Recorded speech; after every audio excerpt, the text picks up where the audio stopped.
on the underpinnings of gender inequality in Africa family law. Equality Now welcomes you all and thank you for making time. For those who have joined us, check in with us through the chat box and kindly note that Arabic and French translations are available, so kindly use the bottom globe on your screen so that you can access the interpretation services. To check in with us today here, kindly use the chat box to ensure that you type in your name and which country you are connecting from, and any message that you want to contribute to this 30th commemoration of the International Day of Families.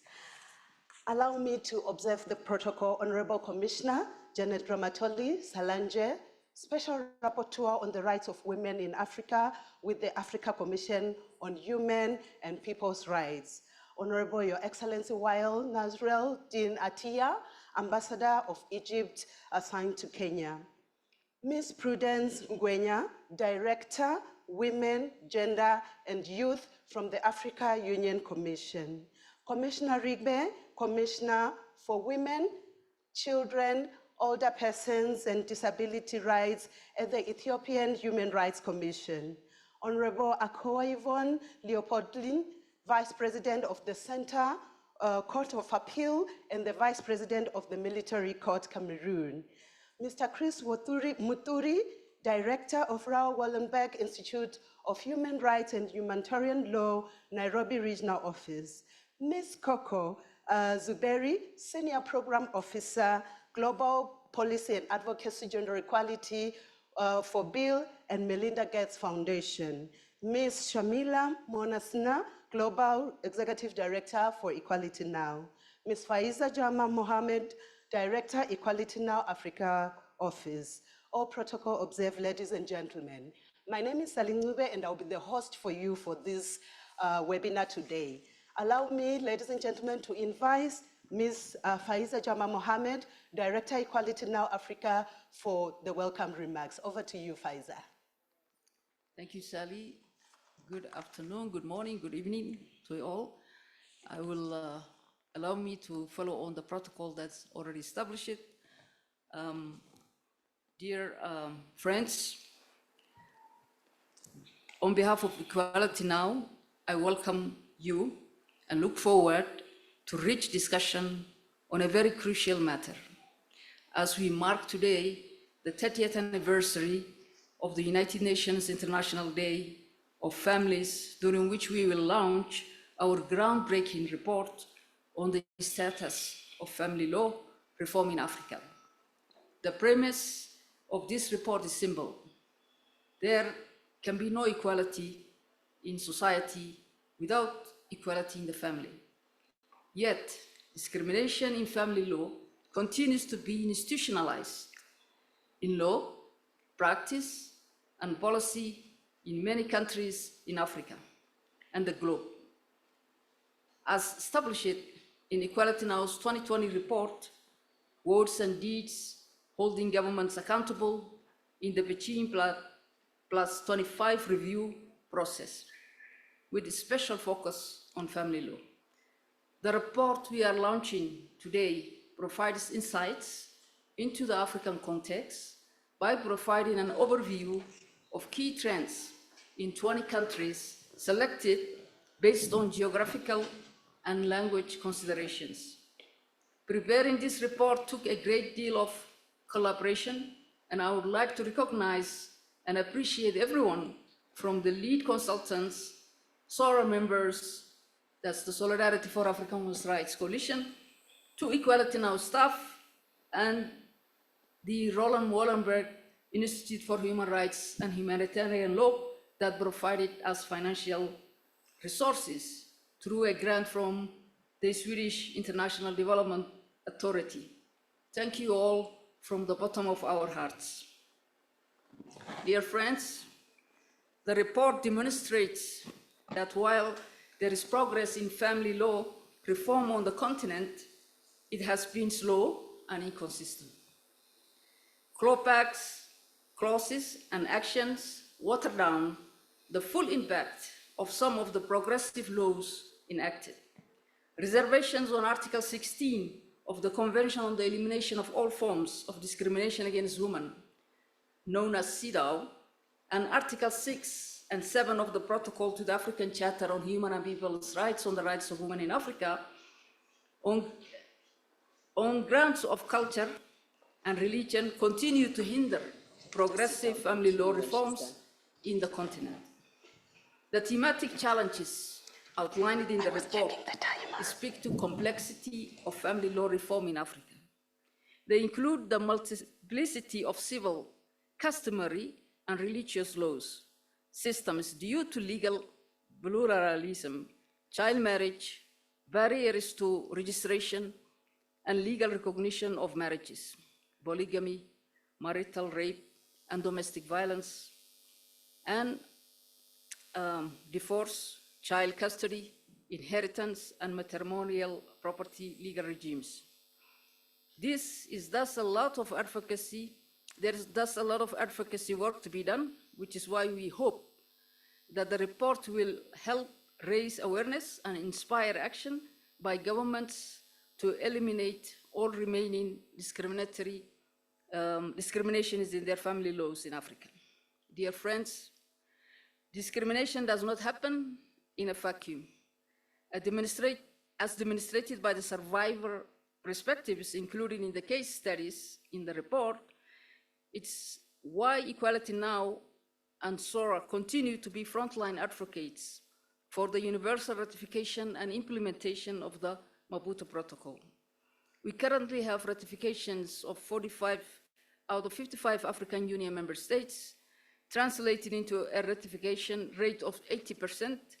Unfortunately, ratification has not translated into implementation, resulting in a lot of pain and discomfort among African women due to retrogressive family laws. The painful experiences of our sisters in the case study narratives depicted in the report are heartbreaking, and we should not see such experiences again. We are therefore more driven than ever to continue to advocate for universal ratification and full implementation of the Maputo Protocol. In this regard, we are glad that Equality Now is a founding member of the African Family Law Network, which will soon open up membership applications. We look forward to working with all relevant stakeholders to effect the implementation of the recommendations in this report. In conclusion, dear sisters and friends, the Africa we want is one where women are fully bestowed with dignity in family laws as equal human beings and as equal citizens of Africa. Ubuntu, as a foundational African value, does not permit discrimination against women, even in the context of culture and religion.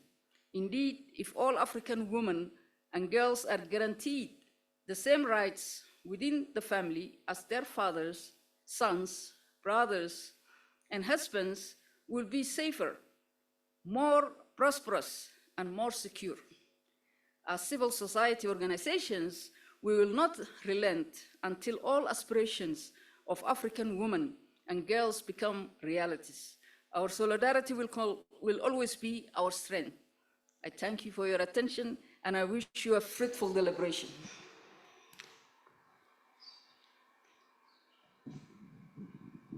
Thank you, Faiza.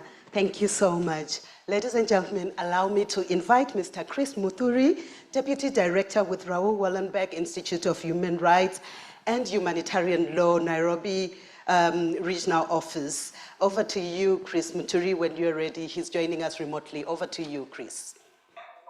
Good afternoon, good evening, good morning, depending on where you're listening for. Please allow me to use the protocol that has been set by the moderator. It's a great pleasure and honor for me to speak here today at the launch of this report that looks into gender inequality in family laws in Africa, especially doing so on the International Day of Families, which I think is a special time to launch such a report when we look at the situation of laws that affect families in Africa. It's a particular pleasure for me, as I've closely worked with Equality Now since 2019, when we began this cooperation between Equality Now and the Raoul Wallenberg Institute of Human Rights and Humanitarian Law that I represent here today. For those who don't know much about the Raoul Wallenberg Institute, we combine multidisciplinary human rights research with education, support, and outreach to contribute to a wide understanding of and respect for human rights and international humanitarian law. In Africa, the Raoul Wallenberg Institute has been engaged in human rights capacity development since the early 90s, and we've had an office in Nairobi since 2002. When I got this request to speak and make some remarks today, I also took some time to look back at where the discussions with Equality Now on looking at family laws began. And I know from the agenda there'll be a session that looks into the background. But as I was reflecting, I saw that we started back, I think, in 2021 with some online workshops and meetings, followed by another gathering in Nairobi the following year in 2002. And also work began on the research that has led to this report. So I'm happy to be present here as we launch and take note of all the work that has gone in over the past few years. Having worked in human rights for many years now, I think we can all get concerned about the human rights situation, but it's worthwhile looking at where we have come from. I dare to say today that we have come a long way. We can see recently, last year, celebrating 20 years of the Maputo Protocol, but also highlighted in the summary report that I had a chance to look at. We're also feeling this impact in some of the countries. Many nations now introducing 18 years as age of marriage, introduction of laws on violence against women, and others that are highlighted in the report. However, as we take note of the progress that we've made so far in moving human rights forward, I think it's important that we remain acutely aware that we're not yet where we want to be. For us to achieve our goals, as Pfizer has stated, there must be implementation of key human rights treaties, such as the Maputo Protocol. In fact, this is the overall objective that we have in our cooperation with Equality Now, is how can we strengthen the implementation of human rights treaties?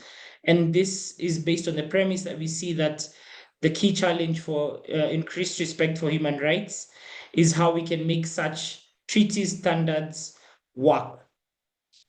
Creating a better understanding of treaties such as the Maputo Protocol within African countries is key to this. Before ending my opening remarks, I want to highlight the need for and importance of carrying out such studies and launching such reports. I was recently in a meeting and I had someone speaking about their work looking into different categories of cases brought to courts by the prosecution in a particular country. And I thought this would be a relevant story to give in this launch. So they spoke about the different crimes, the petty crimes, property crimes, violence, economic crimes, and sexual violence. While I didn't get the exact figures, it was astonishing to me that in the case that was highlighted, when the prosecution finalized over 80% of the cases when it came to petty crimes and only had 15% withdrawal of cases, the withdrawal rate was as high as 65% for economic crimes or crimes on sexual violence. So these figures did not explain much to me, and neither did the presenter, because they didn't go into the reason for why this was the situation. So, I mean, it left it up to the people that were in the room to guess why such figures were there. So, I mean, we had all qualified guesses amongst us. Maybe it was access to good lawyers or gender aspects with the prosecution. Maybe issues of corruption came there. And this is why I believe we need research, and why research is so important in the work that we do, because we need to have the correct information and find out reasons for specific situations and why decisions are made in a certain way. And this is why I'm very pleased to see this report and to be here on this launch. I had a chance also to look at the summary report, and I see very concise recommendations coming out of this. And I look forward to listening to the presentation of the findings and the panel discussions to follow. So I'm very eager on taking the discussion forward on how we implement these recommendations. I'd like to end here by thanking Equality Now for their hard work on this. I know they've put in a lot of work with all the partners and the network on this. And I'd also like to particularly mention the leadership of Faiz and Esther that we've worked with right from the start of our cooperation in 2019. Of course, I can't forget to thank the Swedish International Development Cooperation Agency, SIDA, that's been the donor, providing the funds we needed to work on this program and to carry out the research and also develop this report. I thank you for your kind attention and look forward to the upcoming discussions and panels. Thank you. Thank you, Chris. In partnership, we all thrive together in our collective humanity and in our role to play and taking responsibility. Now we move to Esther Waweru, Senior Legal Advisor, Equality Now, who is going to take us through the journey of what was the background, the context, and the journey we walked to get to here today. Over to you, Esther.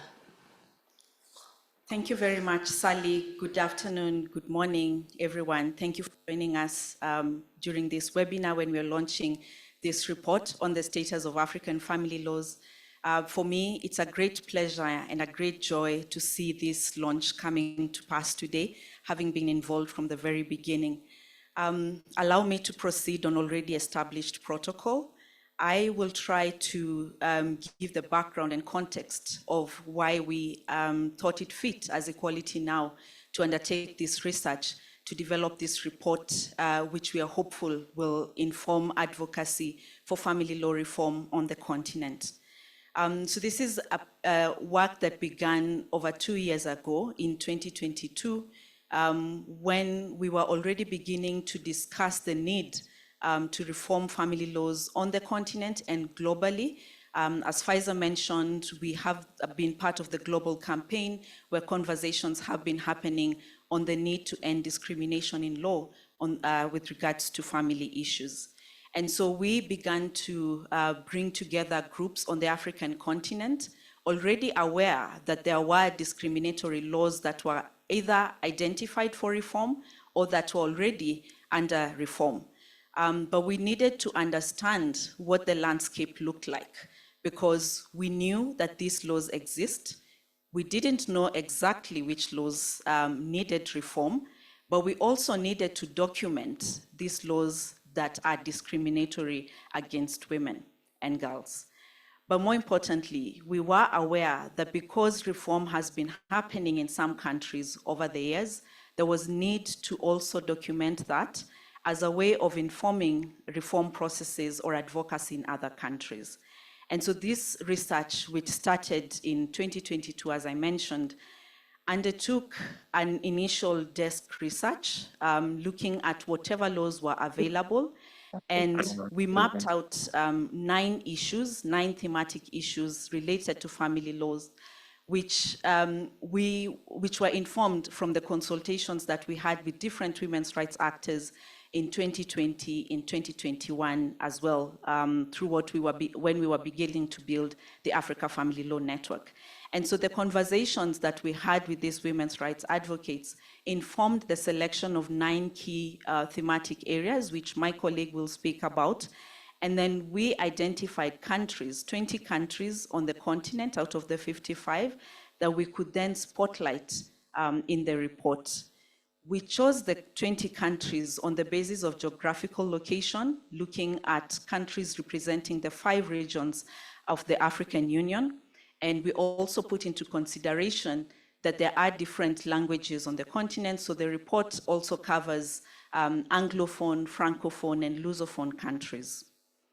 In addition to that, we were greatly aware that there are different legal jurisdictions on the continent. And so we cover common law countries as well as civil law countries in the report.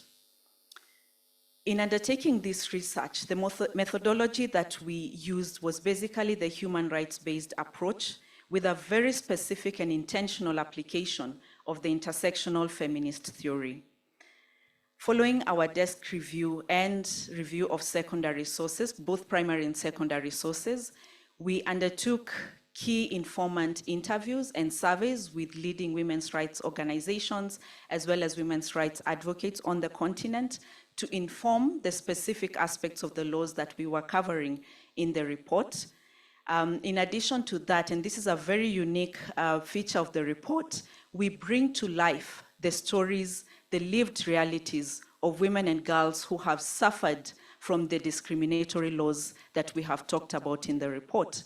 And so the inclusion of case studies removes us away from the text and looking at family law reform in the abstract, but really keeping at the back of our minds that there are women and girls on the continent that consistently, on a daily basis, are suffering harm, violations due to the discriminatory laws that still continue to persist and which enable discriminatory practices as well as policies to be adopted by African governments.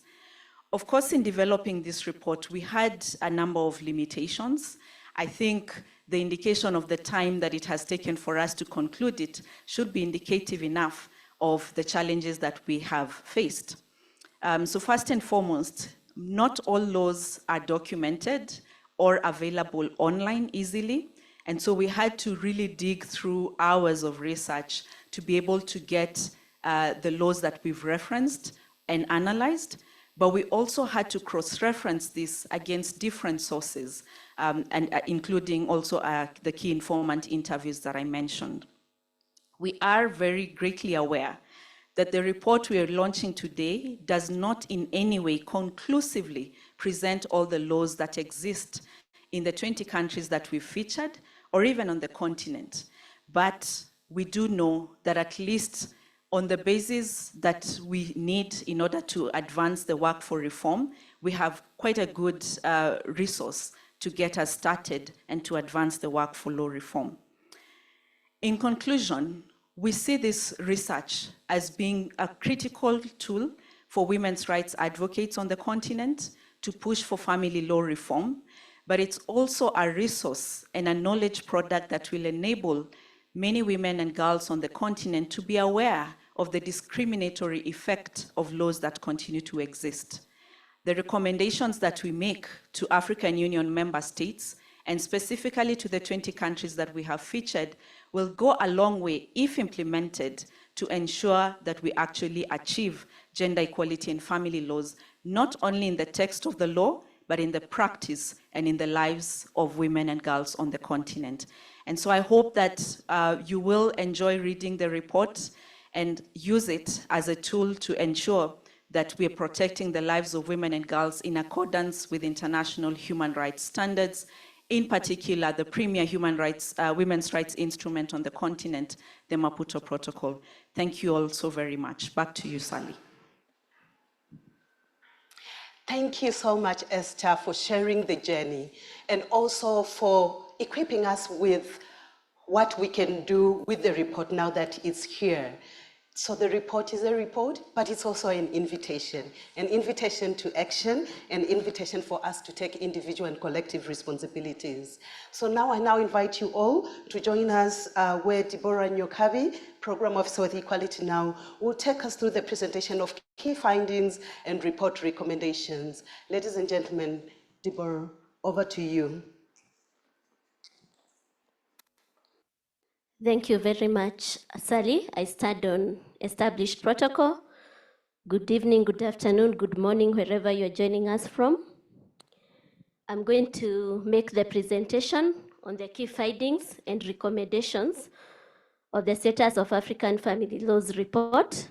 And I'll beg your forgiveness from the very beginning because I'm going to condense a report that is over 90 pages into very few minutes.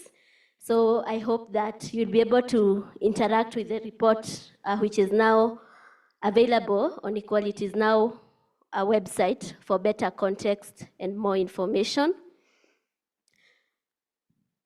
In terms of the flow of the presentation, for contents perspective, we'll start with the background and context, normative framework, the select countries, thematic issues, findings and recommendations, then the conclusion,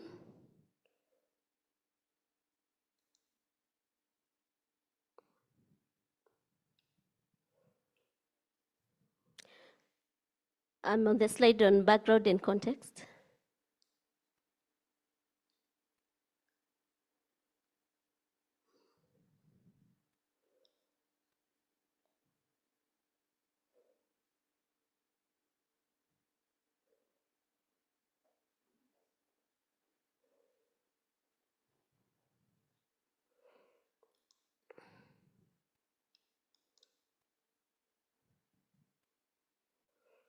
Normative framework, please put for me the slide on normative framework.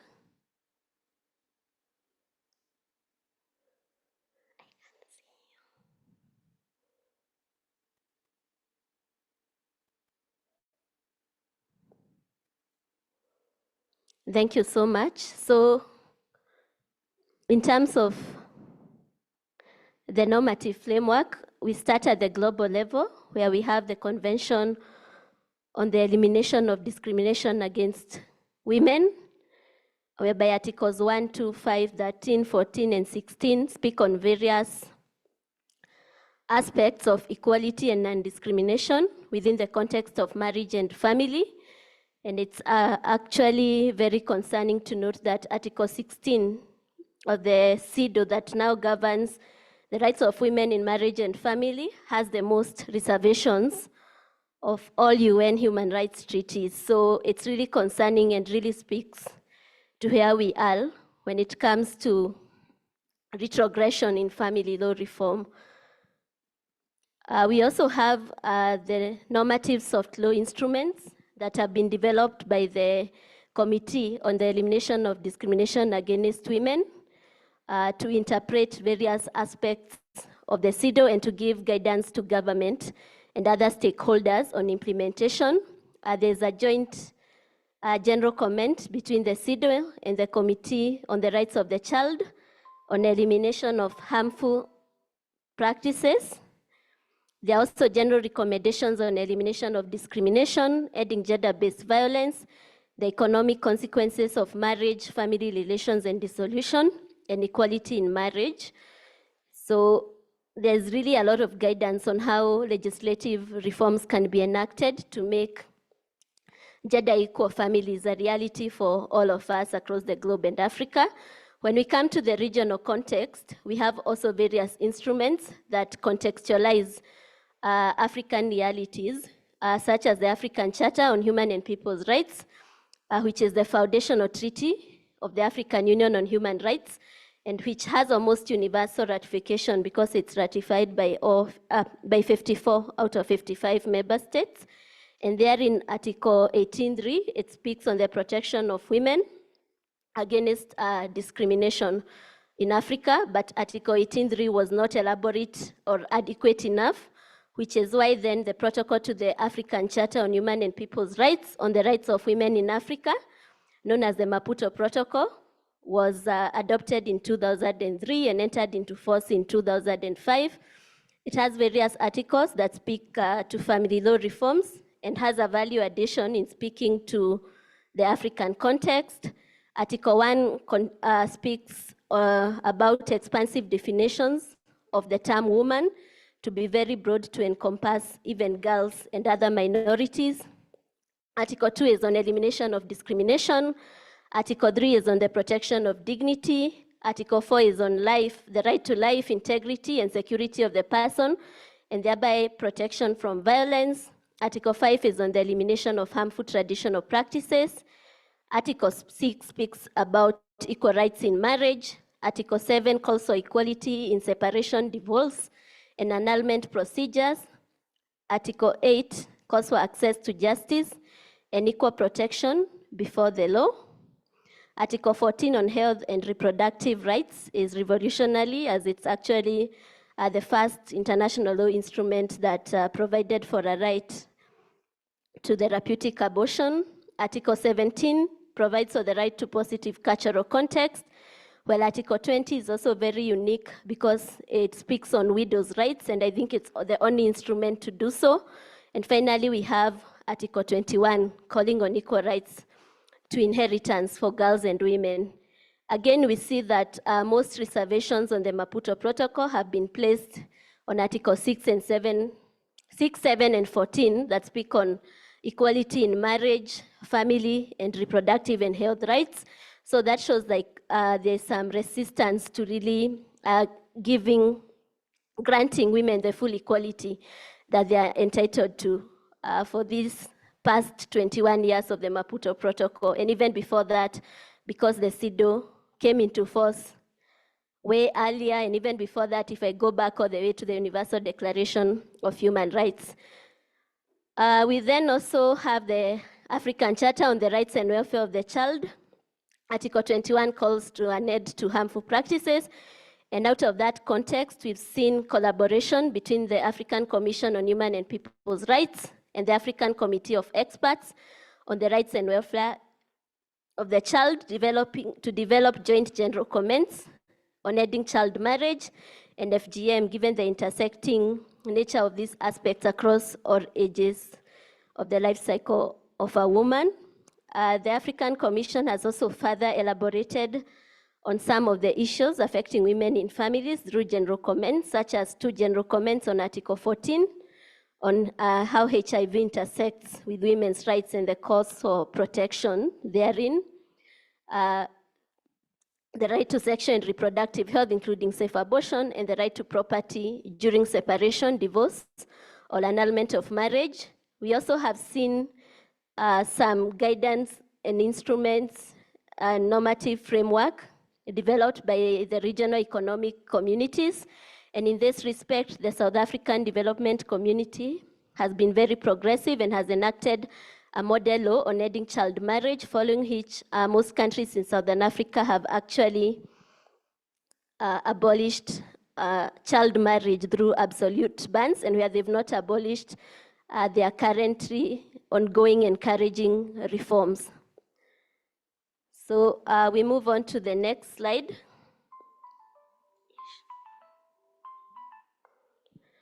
Which is the select countries. My colleague Esther, when addressing the background, had spoken about the various countries featured in the report. If you look at the map of Africa on your screen right now, there is geographical inclusivity. We've covered the north, the south, the east, the west, and the Central Africa. Specifically for Northern Africa, the report covers Algeria, Egypt, and Tunisia.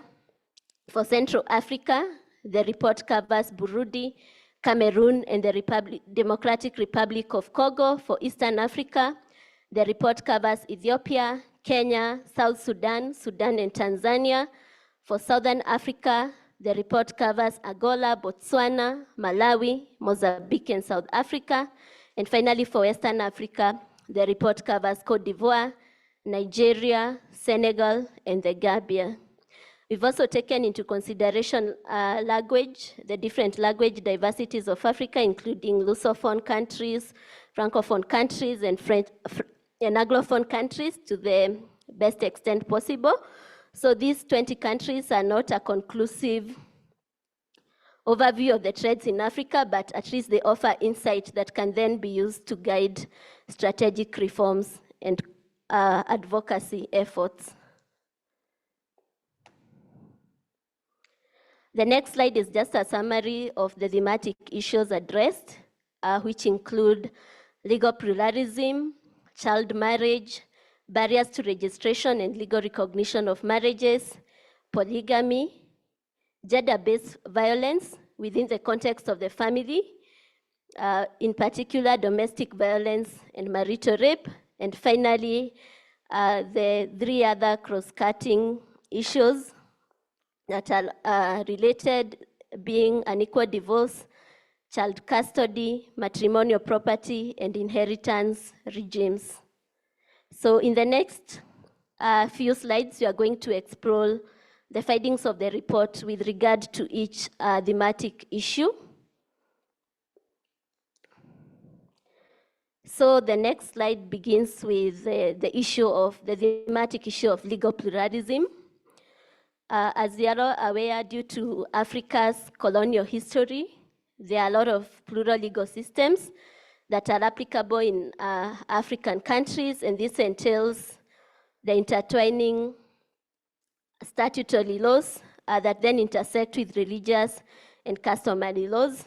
And a cross-cutting thread among all those legal systems is the domination of patriarchy in then influencing how these laws are structured or worded.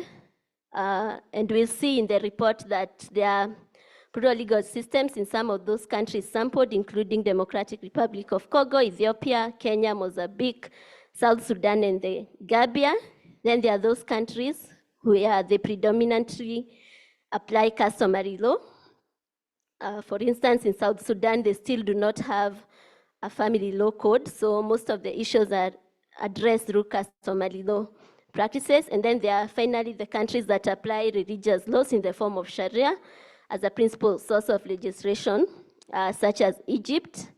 The key challenges with the presence of this legal pluralism in governing family law reform in Africa is that then we see the persistence of harmful traditional customs, such as child marriage, forced marriage, and wife inheritance. Processes such as divorce are often easier for men because they wield power in this context, and then women are trapped in abusive marriages due to practices documented in the report, such as repayment of bride price, loss of property, loss of custody rights, and stigmatization. So key recommendations based on the best practices in the countries that have been evaluated in the report are fine, it's important, we value our customs, we value our religion, we value our culture, but then it's important to recognize them while issuing a caveat that we should only apply them to the extent that they are consistent with regional and international human rights standards. Another good practice that has worked very well is the consolidation of fragmented family law regimes into one system, while of course recognizing the positive value addition of religious and customary family law systems. And finally, it's important to sensitize people and citizens on the right to a positive religious and cultural context, so that then those laws are not applied retrogressively on the basis of culture and religion. As we know, the right to non-discrimination is a paramount norm that cannot then be derogated from on grounds of culture and religion. And I like this quote that is on your slide by Nigerian feminist Bene E. Madunagu, where she says, "We are bombarded by this excuse of culture, which is rarely called upon, except when it is used to enforce sexism." So in most contexts, reasons of culture and religion are only used when it's necessary to enforce sexism, but then in no other context, we don't hear this argument. So it's very important that we have a positive cultural, religious context and a dynamic, gender-responsive legal pluralism family law systems. So I'm going to move on to the next issue, which is the prevalent and really concerning issue of child marriage, because really child marriage steals the childhood, the personhood, and the lives of our young girls. What we see in terms of the key findings is there is some encouraging progress. There are absolute bans on marriage for those under the age of 18 in Cote d'Ivoire, the Democratic Republic of Congo, Egypt, Kenya, Malawi, Mozambique, and the Gambia. Then we see some not so encouraging practice of setting the age of 18 as the minimum, but giving some exceptions in certain cultural customary or civil context, this being the practice in Angola, Algeria, Tunisia, and then another saddening practice of allowing marriages under 18 for girls but not for boys. This happens in Cameroon, Nigeria, Senegal, South Sudan, Sudan, and Tanzania. The key challenges that we see in the report are, even in countries where absolute bans have been enacted, child marriages still persist, especially in religious settings. We have also seen a lot of backlash against prohibition. For instance, in Ghana recently, there was a girl who was married off at the age of 12 to become the wife of the chieftain, and that was being justified on grounds of it being a cultural practice. Then even where laws exist, there is really no goodwill to enforce them, and there has been low enforcement of laws. Then there are discriminatory provisions that continue allowing girls to be married at a lower age than boys. And of course, like we've seen in the Gambia on the closely related issue of female genital mutilation, the moment the Women's Amendment Act began being implemented is when the backlash has been seen, and then there have been calls to repeal the clause that prohibits FGM in the country. So this is a critical issue for us to really navigate and redress and ensure that backlash does not derail us, because it's taken a lot to get where we are, and what we want to see is more positive reforms, not retrogression. So in terms of key recommendations, the report recommends the enactment of legal reforms, setting 18 as the minimum age of marriage, including other religious and customary practices. It also calls for provision of legal avenues for the registration of all types of marriages. We're removing barriers to registration, because then if there's no data on child marriage, it's difficult to keep track of what's happening. And then that's closely related to the recommendation to enhance data collection and monitoring, enforcing prohibition laws, and then also awareness and mindset change campaigns, because we can change laws as much as we want, so long as some of those retrogressive attitudes remain in the community, we may not make a lot of headway. As we see there, of course, various advocacy tools have been deployed, including strategic litigation. For instance, in Tanzania, the High Court, in the landmark ruling of Rebecca Gyumi versus Attorney General, directed the government to set the minimum age of marriage for both boys and girls at 18 and above. But to date, the Marriage Act has not yet been amended. And this speaks to a problem we are having with regard to family law reform, but also with most human rights issues in the continent, and that is the issue of non-implementation of decisions of national courts, as well as decisions of regional judicial bodies, because even though Mali is not featured here, the African Court on Human and People's Rights has also issued a similar judgment calling for the minimum age of marriage to be set at 18, and some years down the line that still has not been implemented. So the issue of non-implementation is really something we need to strategize on to root it out once and for all, or progressively as the case or need may be. I'll move on to the third slide. Not the third, the next slide, that speaks to barriers that hinder the registration and recognition of marriages, and this really leaves women in precarious and destitute conditions.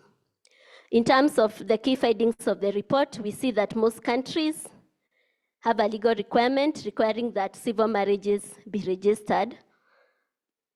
But in the same breath, then most countries do not set the same standard for customary marriages.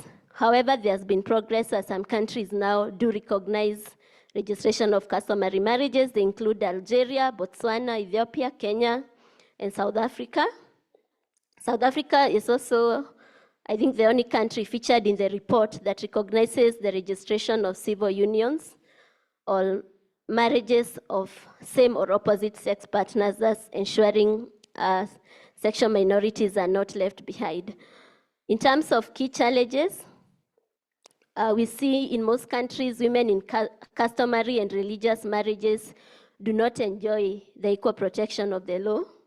And then this results in discrimination and leaves them in very vulnerable circumstances, especially upon divorce, since these unions are not recognized and they may have to start from scratch, given also that the patriarchal system vests property ownership on men in most countries.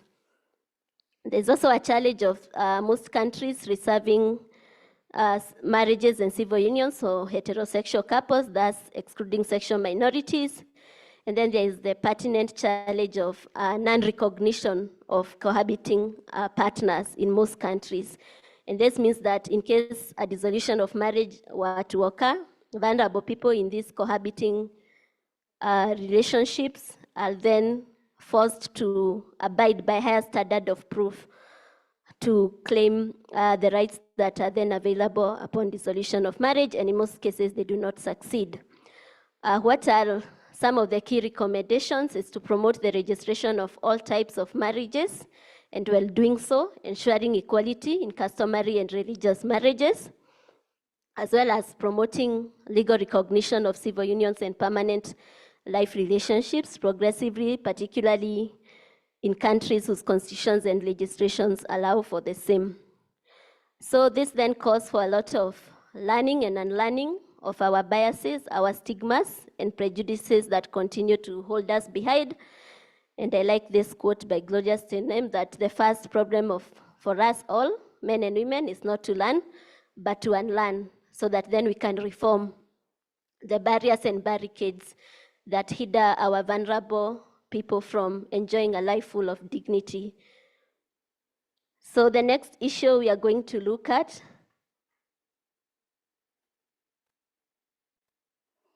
is the issue of polygamy.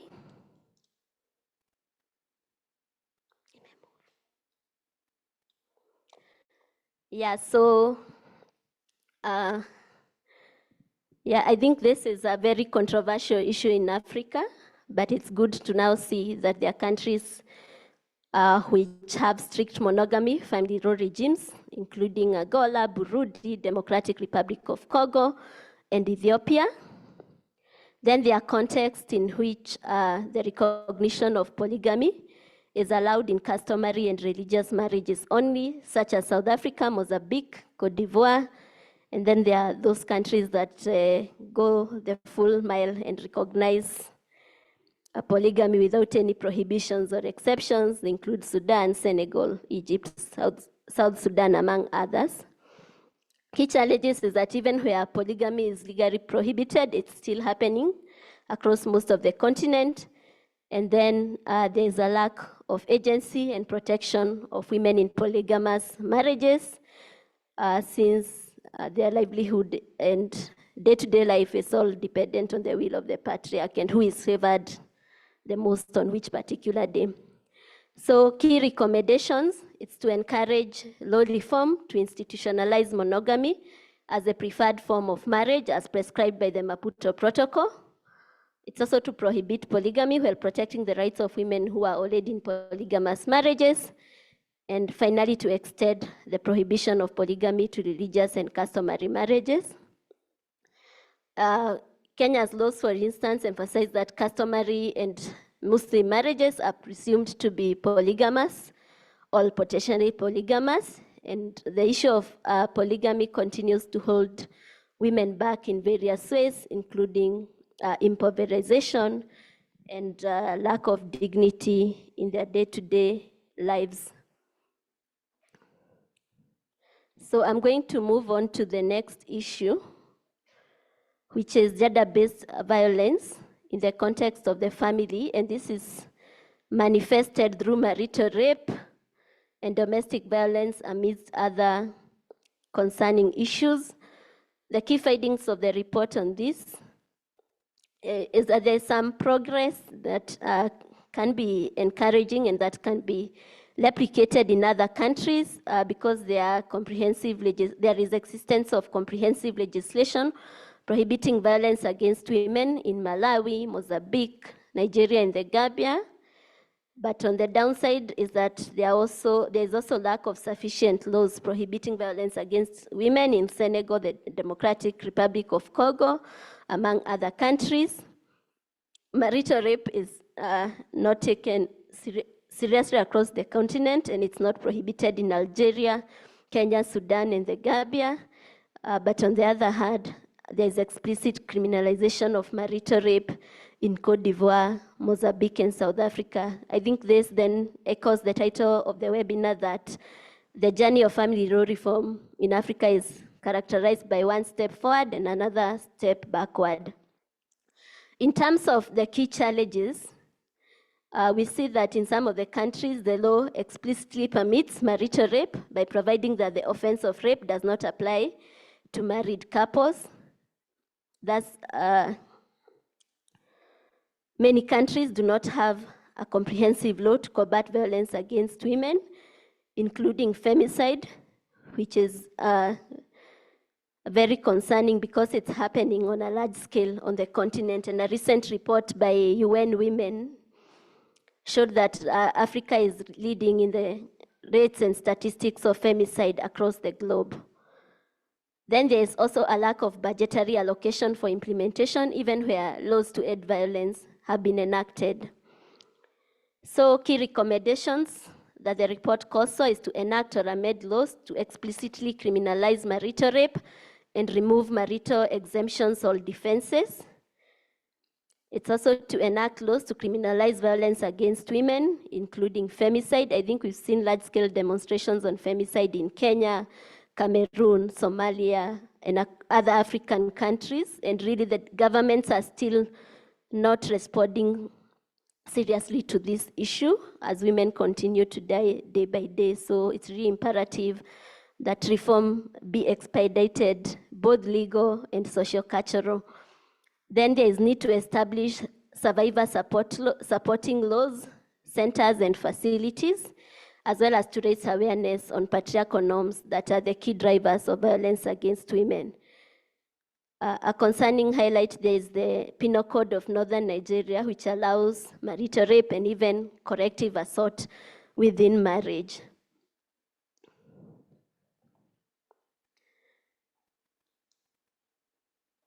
The next slide addresses the thematic issue of divorce. Of course, divorce is highly stigmatized in most African contexts, and there are a lot of barriers that are meant to really discourage divorce and then that consequently trap women in abusive marriages, emotionally, psychologically, and physically. So in terms of the key findings, what we see is good progress in terms of enactment of equal rights to file for divorce in Angola, Burundi, Cameroon, and Mozambique. Then there are some countries that impose a disproportionate conditions for divorce when it comes to women, but not to men. This includes Sudan, Algeria, and Egypt. For instance, in Algeria, in the event a woman seeks a no-fault divorce where she does not prove the conditions, she'll have to pay financial compensation to the husband.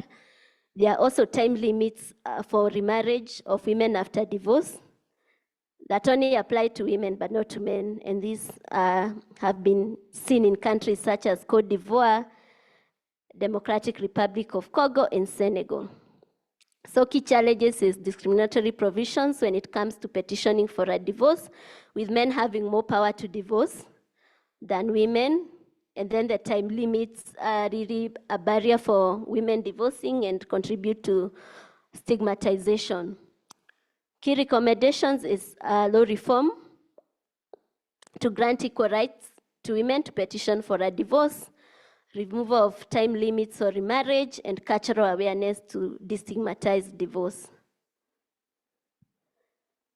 So I'm going to move to the next issue of child custody. So in terms of child custody, it's a push and pull still. There are equal child custody rights in countries such as Angola, Botswana, Burundi, Cameroon, and Cote d'Ivoire.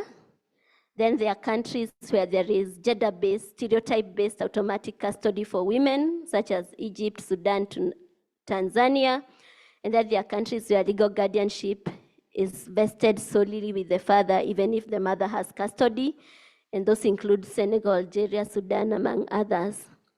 So the key challenges is this automatic granting of custody to women based on gender stereotypes increases the care burden.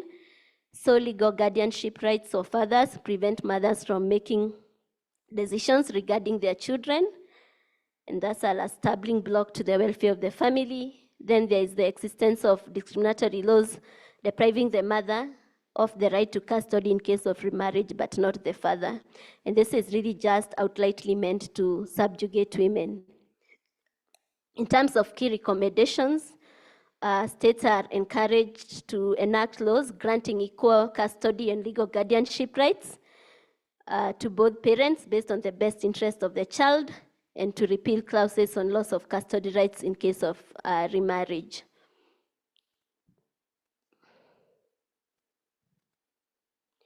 So I'm going to move on to the next thematic issue, which is inheritance,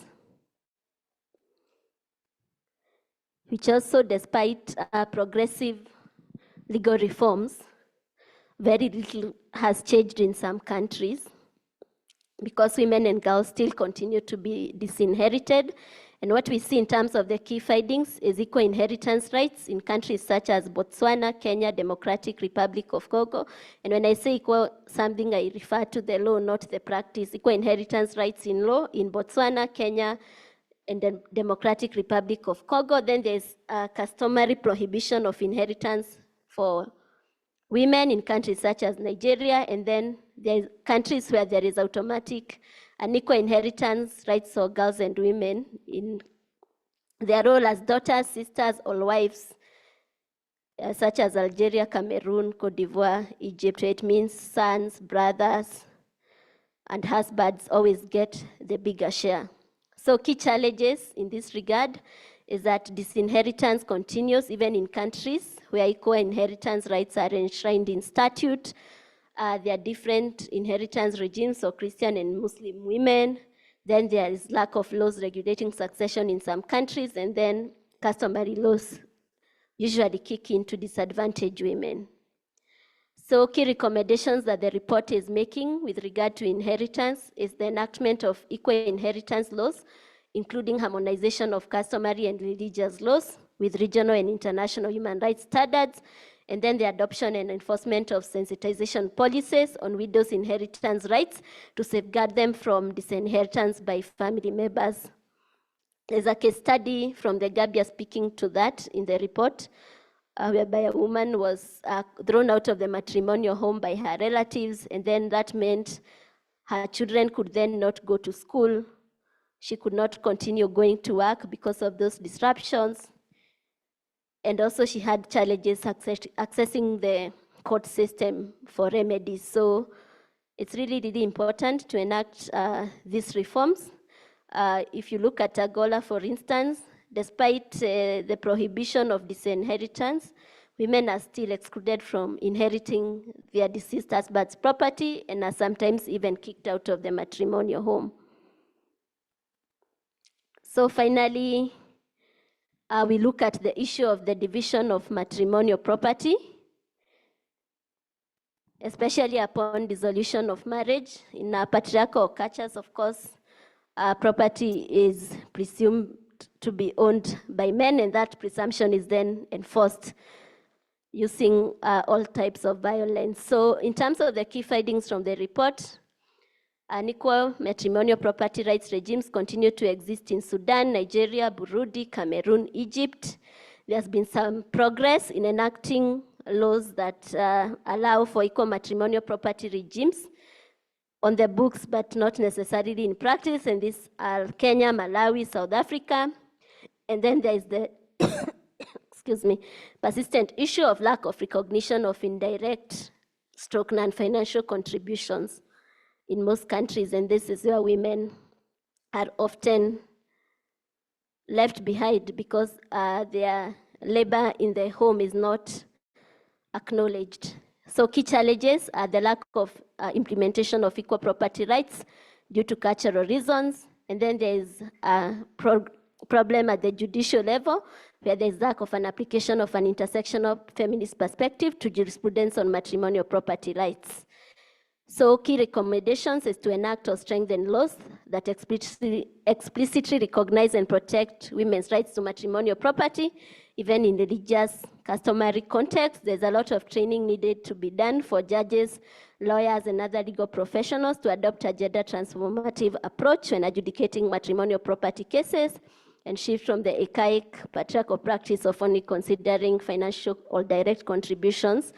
Finally, there's need to ensure that women have accessible and affordable avenues to seek legal remedies in case of matrimonial property disputes, which can be very protracted and which can leave you with nothing to access the courts, because accessing the courts and lawyers is usually costly. So allow me to finally conclude. And you can all attest that the findings of this report illustrate that the quest for gender equality in family laws in Africa is a mixed bag. We've highlighted some successes. We've also seen the issue of setbacks, backlash, and also stagnant reforms, for instance, where judicial decisions have been issued, such as in Tanzania and Mali, but governments have then not implemented the decisions. And in this regard, urgent reform action is thus needed. We need to ask ourselves 4 questions: why, who, how, where? And I think the lack of prioritization of family law reform is concerning but not surprising. As Zainab Salbi says, it seems that violence against women has been tolerated for so long that the word has become numb to it. So family law discrimination is violence, and really we need response. We cannot continue normalizing all this suffering that women are undergoing in their homes, which are supposed to be the primary safe spaces. So on the question of why family law related discrimination is diminishing the lives of women through physical pain, I think domestic violence, assault, FGM, marital rape, all those are issues that cause physical pain. There is emotional distress from disinheritance, disenfranchisement from ownership of marital property, and ultimately death, because, for instance, femicide is the ultimate resort of intimate partner violence. So we need to step up as different stakeholders. For states, there is need to enact legal reforms, campaign to change societal attitudes, implement progressive judgments, universally ratify, domestic, and implement the Maputo Protocol, and lift the reservations thereon, particularly on Article 6, 7, and 14 that are really close to family, marriage, and reproductive health rights. For EU policy and judicial organs, including the African Commission on Human and People's Rights, the Pan-African Parliament, the African Union Commission in Addis Ababa, through its Directorate on Women, Gender, and Youth, as well as the African Court on Human and People's Rights, the African Committee of Experts on the Rights and Welfare of the Child. They need to enact standards such as model laws, general comments, and of course issue progressive resolutions and judgments that can then help strengthen the continental campaign on family law reform that is already going and that will be ongoing and that will be amplified by this report. In terms of national human rights institutions, due to their role as the bridge between the state and civil societies, they can report on the status of implementation of reforms and convene dialogues with states to influence and expedite urgent reforms. For civil society organizations and women rights organizations, the need for research, documentation, and advocacy campaigns continues, and we hope this report will strengthen research efforts and influence advocacy at the national level in the countries featured, but also beyond to the rest of the continent. In terms of donors and development partners, we need adequate resourcing of the family law reform campaign because lack of prioritization results in lack of the resources needed to steer reforms, and that results in many precarious conditions for women, including death, poverty, discrimination, exclusion, and when women suffer, children and the rest of the family also suffer. In terms of right holders, women to keep petitioning, keep organizing, and refusing to be silenced, because it's only through the activism of African women that we've gained the progressive reforms that we have highlighted. How will we do this? Through movement building. As highlighted, the Africa Family Law Network has been operationalized and will soon be open for memberships. So it's important to apply to join this network as individuals, but also as organizations, so that we can work together to reform family laws in the continent, and also echo and amplify the global campaign for equality in family law. And this is through multi-stakeholder advocacy approaches, including strategic litigation, research, capacity building, and everything else that has proved to work effectively so far, but also exploring innovative approaches where, here, there, everywhere. We start from the grassroots, national, regional, and global levels. So thank you very much. Thank you very much, Deborah, for such a deep, informative, and also insightful journey of the findings and the recommendations. So behind the recommendations and the findings are people, either people as rights holders or people as duty bearers, and there are also institutions. Thank you everyone for following actively, and we can see you are online. Continue using the hashtag Family Matters and tag us as Equality Now on X, on Instagram, and all your socials, we are there.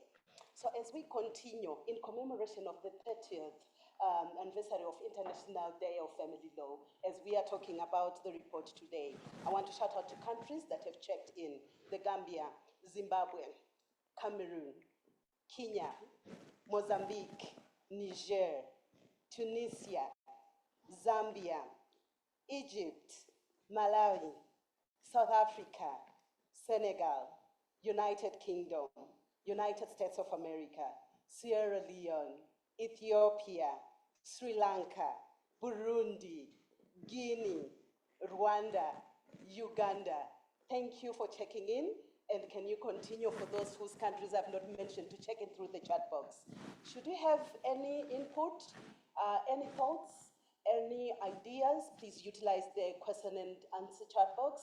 And should you have any questions, also kindly proceed to use that. Allow me, ladies and gentlemen, to welcome Your Excellency, Mr. Emmanuel Mamba, from the High Commissioner of the Republic of Zambia. Also, Your Excellency, His Excellency Dr. Wael Nasreddin Tia from Egypt. Thank you and welcome. So we continue together reflecting, learning and unlearning. And this family we are talking about, we are part of it. We are witnesses, we are part of the family, however and whatever family means to you. So as we commemorate today, as we take a deep dive in this report, remember, with every text you have seen in the report, with every finding and every recommendations, they are people, they are realities. We move to Algeria. Beyond the numbers and the analysis of the law, the report expounds on how this has impacted on the lives of women across the continent. Family law is part of who we are. It is important that we understand the impact of laws on the daily lives of women. In Algeria, for example, Article 53 of Algeria Family Code allows the wife to request a divorce on the following grounds: 1, non-payment of maintenance; 2, infirmities hindering the realization of the objects of marriage; 3, refusal of husband to cohabit with his wife for more than 4 months. Let's hear Fatima's story in terms of the realities. Over to you, Fatima. My name is Fatima, and I am a 42-year-old speech therapist living in Algiers, Algeria. I got married in 2011, and our marriage lasted for 8 years. I now live with my 2 children, an 11-year-old girl and a 9-year-old boy. I tried my best to save the marriage, but the escalating tension and violence forced me to leave our marital home, taking my 2 children with me. At first, my ex-husband demanded a divorce by mutual consent, as this would enable him to avoid paying alimony, but I refused. Since I had already left my marital home, he filed for divorce by unilateral will or repudiation according to Article 48 of the Family Code, where my husband has the right to end the marriage without any explanation. My lawyer advised me that it was better this way. If I had initiated the divorce under Article 53 of the Family Code, I'd have to prove every allegation or risk the case being rejected in court. Furthermore, even if the divorce were granted, I'd still have to pay a call to my ex-husband, a sum of money as compensation. After 4 months of legal proceedings, the divorce was finalized, granting me custody and guardianship of my children. Since our divorce was granted under the regime of separation of property, my ex-husband retained the ownership of our matrimonial home. Currently, I receive a monthly allowance from him for renting a room for myself and my children. However, it's insufficient to afford decent housing. There are 3 things that I want to change in Algeria's divorce laws. Firstly, I'd like the option of family mediation for reconciliation before going to court. Secondly, I would like the alimony recovery procedure to be faster than it is currently. Lastly, I would like to remarry, but if I do, I would lose custody of my children. So I hope Article 66 of the Family Code gets repealed because a mother should not lose custody of her children upon remarriage. Thank you, Fatima, for the courage of sharing your story. In our story is our courage. I invite you, colleagues, to join in solidarity with Fatima and other women who connect with Fatima's story so that we all take collective responsibility and take action. Now we move to the Republic of Malawi. We have Tandi, who is 16-year-old. In Malawi, an estimated 37.7% of girls are married before reaching 18 years of age, and 7% are married before their 15th birthday.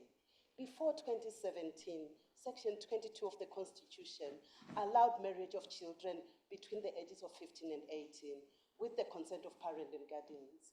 Now, Tandi, kindly come through and share your story.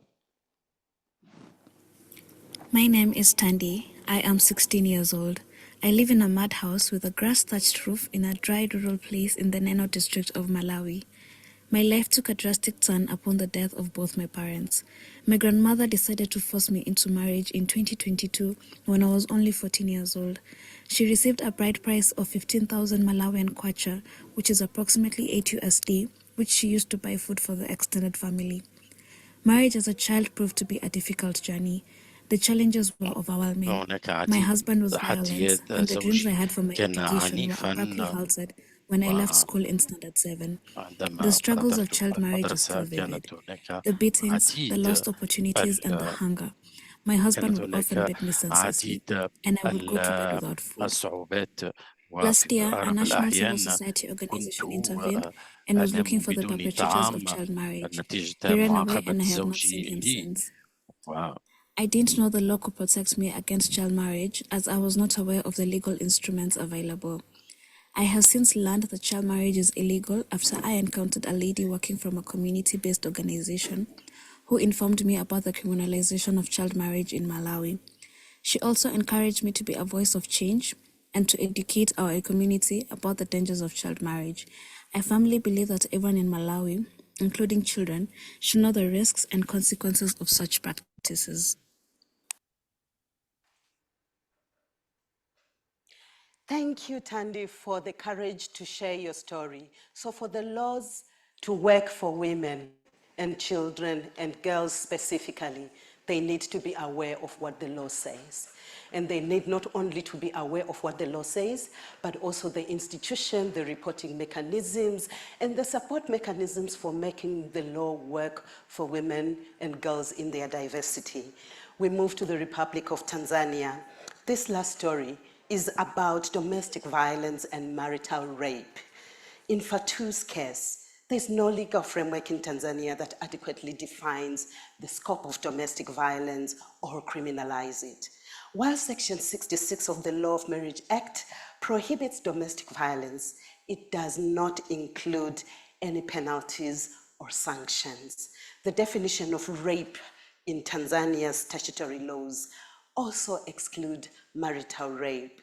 These contribute as impediments for survivors of domestic violence and marital rape to seek redress and access justice. Fatu, may you share your story? My name is Fatu, and I am 55 years old with 2 children. I live in Moshi district in Keboloni ward of Tanzania. I'm trapped in a harrowing tale of hardships and abuse. I'm married to an older man in the security sector who, even before being expelled from work due to his drunkenness and neglect of responsibilities, subjected me to a life of violence and fear. My husband's violence demands for money, food, and what he claims are conjugal rights have made my life a constant struggle. He forces me to have sex anytime he wants. Otherwise, he threatens to punch me severely. What I'm going through affects my mental and emotional health, but I do not have any other alternative. Despite the toil on my mental well-being, divorce is not an option for me. I have nowhere to go. I'm an orphan with no siblings to turn to. I fear that if I relocate, I will be in more danger. I don't feel safe. It has been a 20 years vicious circle. I'm caught in a circle of desperation, weakness, sleepless nights, and constant anxiety.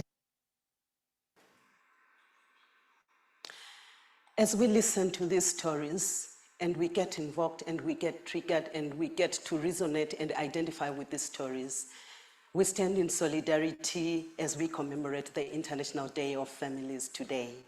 Now we move in to discuss comprehensively through a panel on the key highlights of the findings of the Africa Family Law Report. Allow me, ladies and gentlemen, your excellencies, to invite and hand over the process to Hishama Hamin, the campaign manager for the global campaign for the Equality Now Family Law work. Over to you, Hishama. Thank you so much, Sally. Great. My name is Hishama Hameen. I'm the campaign manager for the Global Campaign for Equality in Family Law. And the goal of the campaign is to advocate for reform of the discriminatory family laws to be a global, regional, and national priority. The campaign was launched in 2020 by 8 women's rights, human rights, and faith-based organizations, and Equality Now is currently the secretariat of the global campaign. We know that the family is the basic unit of society, and there's no doubt that the inequality in family has led to the inequalities for women and girls in all other areas of life, including health, education, social and economic opportunities, and political participation. In fact, UN Women and the UN Statistics Division estimate that at the current rate of progress, it may take up to 286 years. That's at least 11 more generations to close the gap on legal equality between men and women and remove laws that discriminate against women and girls on the basis of sex. One area of law, as we've seen from my colleagues before me, as we've heard from my colleagues before me, one area in which we see tremendous lack of progress is in the area of family law.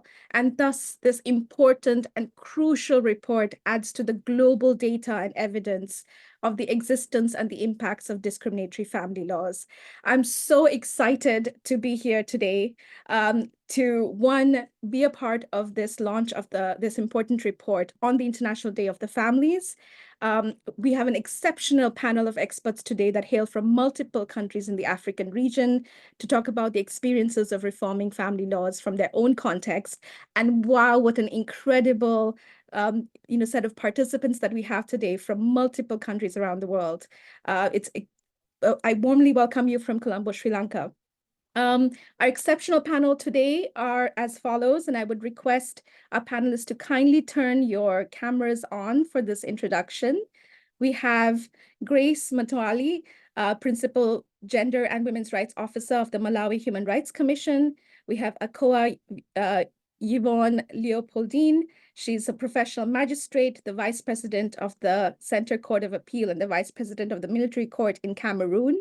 We have Rigbe Gebrihawariya, Commissioner for Women, Children, Older Persons and Disability Rights, Ethiopian Human Rights Commissioner, as well as an expert member of the Working Group on the Rights of Older Persons and Persons with Disabilities in Africa. Reynatu So, Executive Director of Make Every Woman Count and a representative of the SOAR Coalition. Imam Bukuru Kalfan, he's a Muslim community leader in Burundi. Professor Fatima Sidat, Associate Professor and Head of the Department of African Feminist Studies, University of Cape Town, as well as a board member of Musawa. And Dr. Satan Nabane, Professor of Law and Director of Programs at the University of Dayton's Human Rights Center. Vous ne pouvez pas démarrer votre vidéo parce que l'autre l'a désactivé. C'est la personne qui a désactivé votre caméra. Sorry, I'm hearing feedback from someone's. Okay, there we go. Yes, all done. And lastly, we have Dr. Satang Nabawi, Professor of Law and Director of Programs at the University of Dayton's Human Rights Center, and an award-winning Gambian legal scholar, educator, researcher, and human rights practitioner. The format of the panel is that each speaker will respond to a question for 5 minutes each, and I will have a timer on my screen, which I will activate now. And we will have a Q&A session for 25 minutes. So if you have questions, dear participants, please add them to the chat box or the Q&A box, and I will sift through them and ask the speakers accordingly. A kind reminder to please select your language by clicking on the globe button below your Zoom screen, as the panel will be talking in multiple languages. And let me just activate my timer app now. If you give me a minute. All right. So first question is to you, Grace. The findings of this important report shows that Malawi is one of the countries that has managed to reform the law and prohibit child marriage. Can you tell us what have been the successes and the challenges in implementation of the law? And what has been the role of the Malawi Human Rights Commission? And what best practices can be shared with other AU member states to advance gender equality in family law reform? You have 5 minutes. All right. Thank you very much, Mulibwanji, and greetings from Malawi. Malawi, in 2017, Malawi had an amendment of its constitution on child marriages, and it eliminated the marriage of children that is below 18. But we also have the Malawi, the Marriage, Divorce, Family Relations Act, which also now provides for the age of marriage as being 18. So it was harmonized in line with the Constitution. And we must say it is one of the successes for Malawi in actually having a specific law or laws that prohibit child marriages. However, I should state that having this law hasn't only brought success. Of course, it has brought its own challenges. But in terms of successes, I think we previously had community bylaws, in which cases most chiefs would provide for their own age. But now with the age of 18, they're very specific to that age.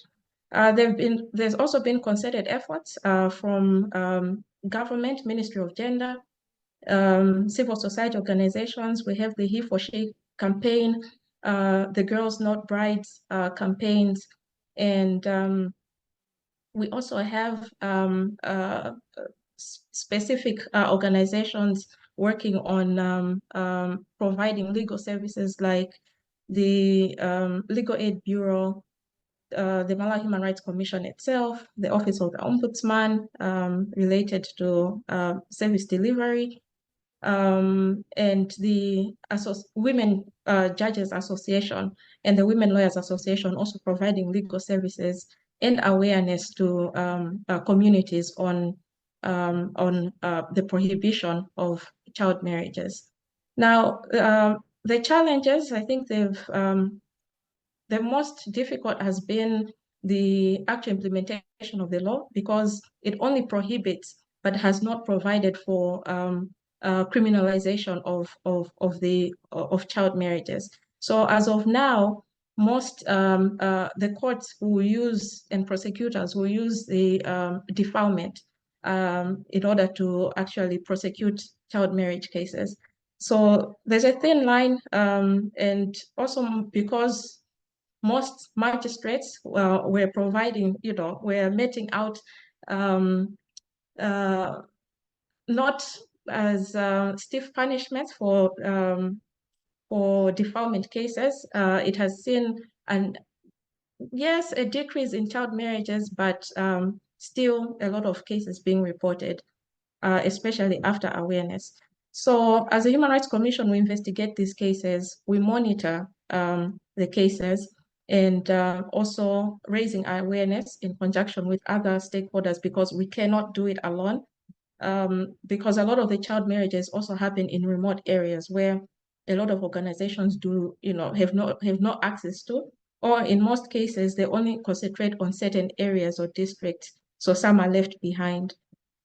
So as a Human Rights Commission, we report these incidents, including reporting to national institutions, regional and international bodies on how Malawi is doing.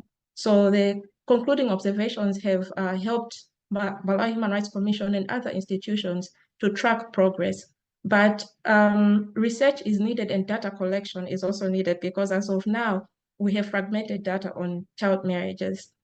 So best practices, I think it's a concerted efforts, working especially with the community structures like mother groups, children's corners, district offices. We have what we call technical working groups. So and the judiciary as well, so that it's a concerted effort, and most especially community leaders and religious leaders as well, so that they keep on advocating for the prohibition of child marriage, especially in rural areas. But I would say legal reform to have specific provisions on the criminalization of child marriages. Thank you very much. Thank you so much. Thank you so much, Grace. I just have an announcement from my team that we're expecting Honorable Commissioner Janet, Special Rapporteur of the Rights of Women in Africa, to join us at any time. So I might interrupt the panel just in case. Okay, she's here. So I'll hand over to Sally for that segment, please.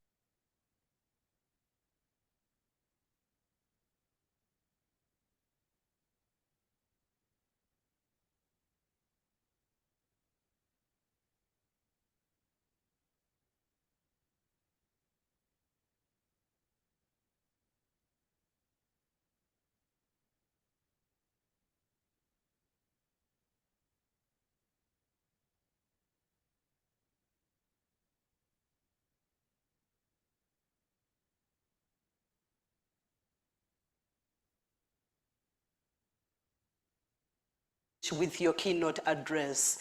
Over to you, Honorable. Thank you very much. I hope you can all hear me. Just want to confirm that you can all hear me. Yes. Okay, thank you very much. And thank you very much, Madam Moderator. I want to apologize profoundly because as you're all aware, this is a side event to the 79th session of the African Commission on Human and People's Rights. In fact, I had to take time off the session just to rush to be here. Previously, I was requested to do a recorded intervention. But because of the premium I place on this report, and most importantly, my partnership with Equality Now and all other partners, FEMNET, and everybody who's been involved in this very important project for Africa, I opted to say I would like to join in person I know the time is against us for you, I'm sure even out there and for me, but I decided to prioritize this and to be with you here. So I'll just start by commending and thanking Equality Now and all the partners for at least affording me the opportunity to participate in this very important initiative and to launch the report on gender equality in family laws in Africa, which is an overview of key trends in select countries. I think this is very pertinent to my mechanisms as the Special Rapporteur on the Rights of Women in Africa.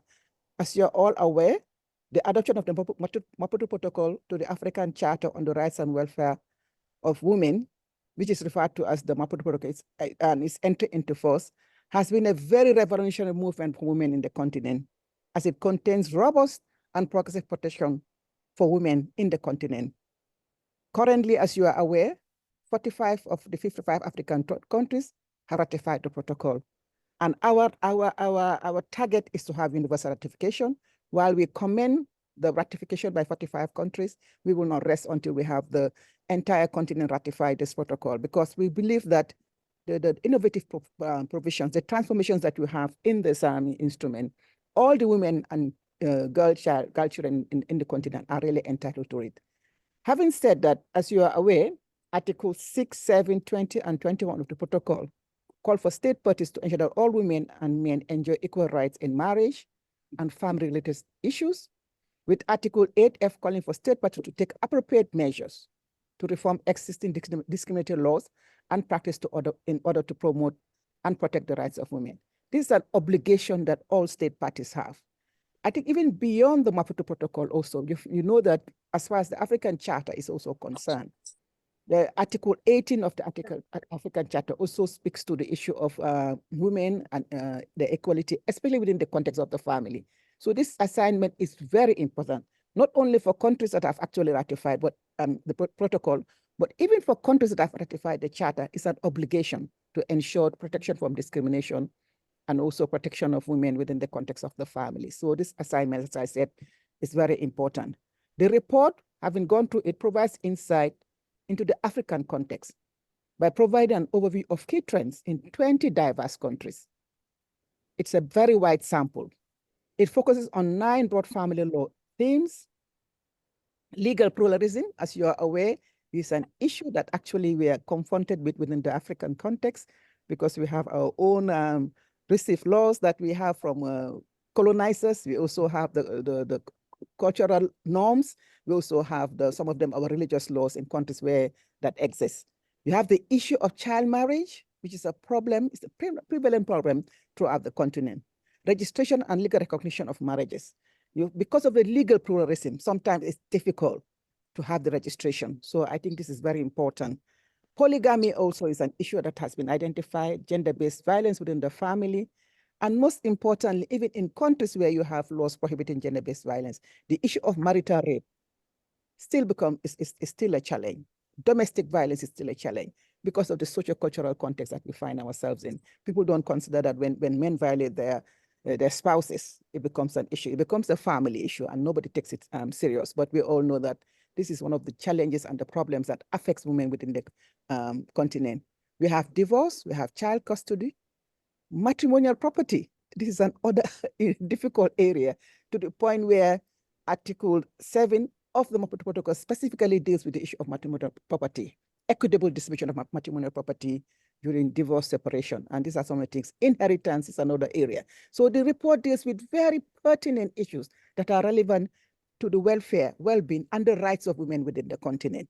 So it's particularly very timely, coming at a time when movements in opposition to human rights, democracy, and gender equality have been growing both globally and regionally.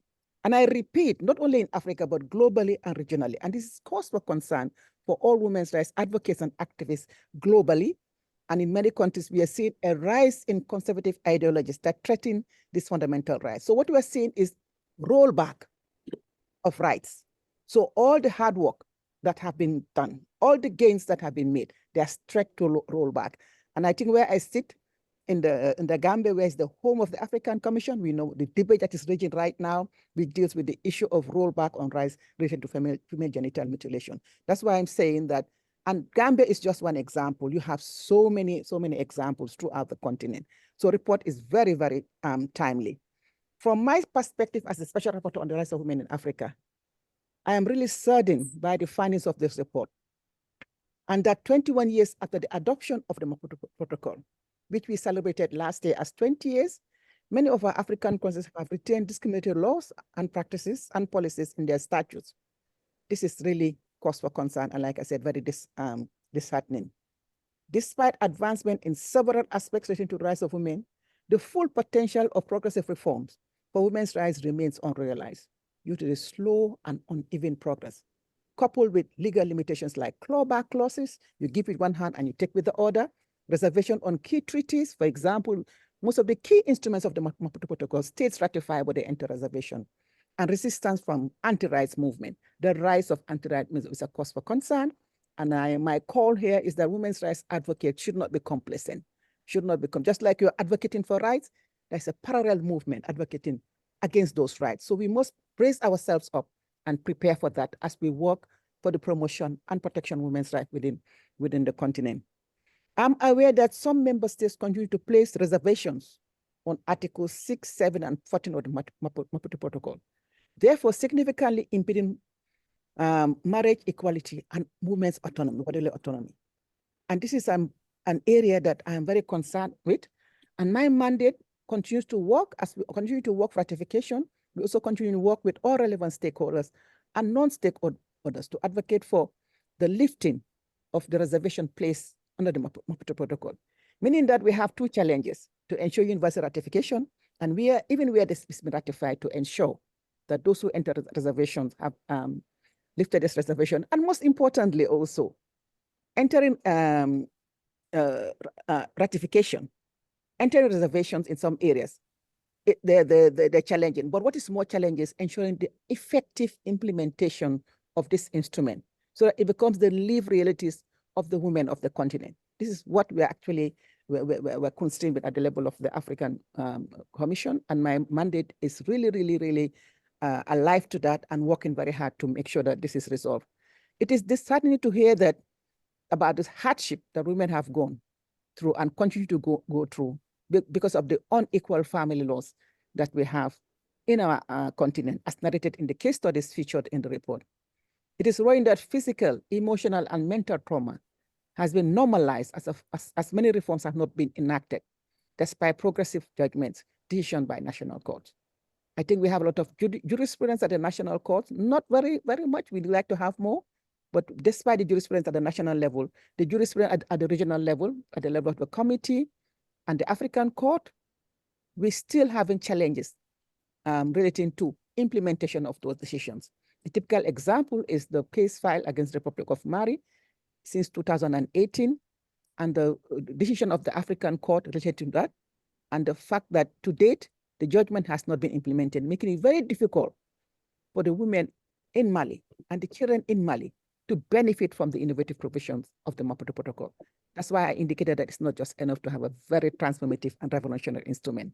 That instrument has to be the lived reality of the women and children of the continent. So these are some of the challenges we have. At the level of the African Commission also, the challenge we have is, despite the massive and gross violation of women's rights within the continent, the number of cases that come to the Commission related to women's rights issues are very limited. So I call on civil society, Equality Now, and SOA, and all of us in society present in this room to ensure that you actually incentivize people at the national level to actually bring cases before this regional mechanisms to ensure that we're able to protect the women's rights. But more importantly also, where we have judgments that have been issued by this regional mechanism, whether the court or the committee. Recently, the Commission has received a few communications relating to women's rights, but they have not been officially published yet. But once they are published, my call is to ensure that we use this jurisprudence as advocacy tools at the national levels, because states sometimes do not actually publicize and would not publicize the fact that a judgment has been entered against them, or ruling or a recommendation has been issued. So civil society has a responsibility to use this jurisprudence, use the recommendation emanating from the Commission, the committee, and the judgments of the court to ensure that we raise awareness at the national level.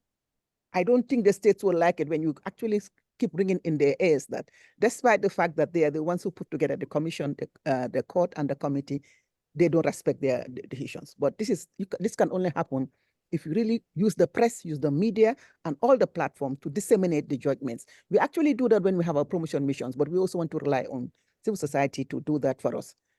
In terms of the documentation of pushback and anti-racist movement, in terms of religious and the cultural dynamics, as documented in the report, culture and religion are significant impediments to the struggle for family equality in Africa, both in terms of stalling reforms and threatening the reversal of gains made in critical areas, such as the campaign related to child marriage and female genital mutilation.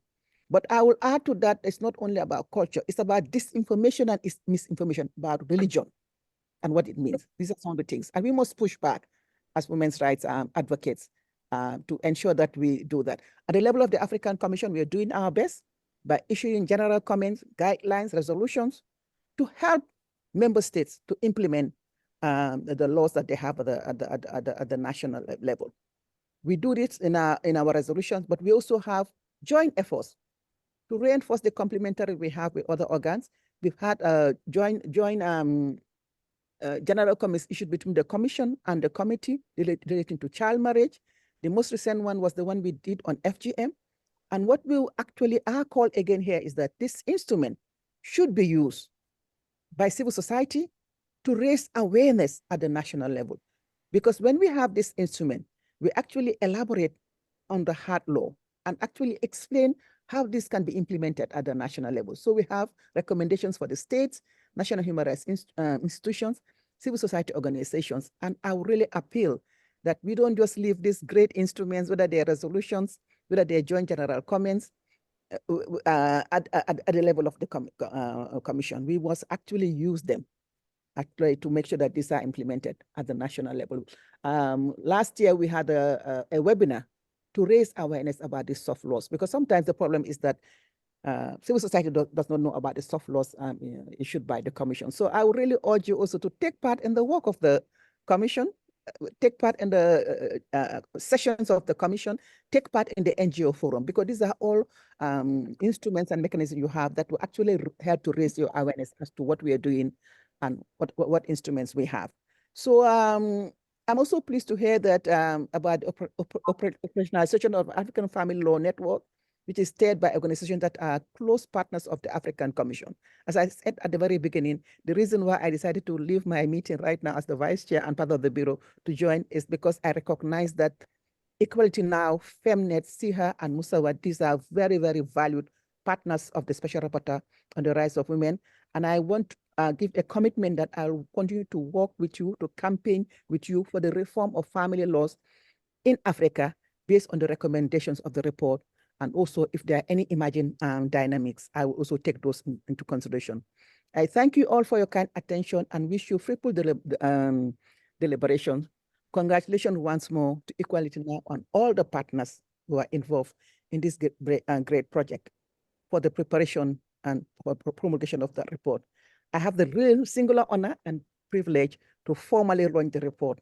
And I thank you all for your kind attention. Sorry, I'm rushing because I need to go back.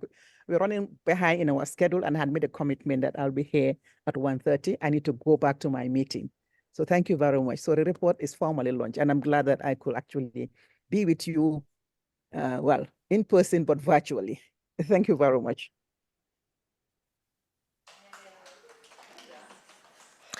Thank you, Honorable Commissioner Janet Salanje.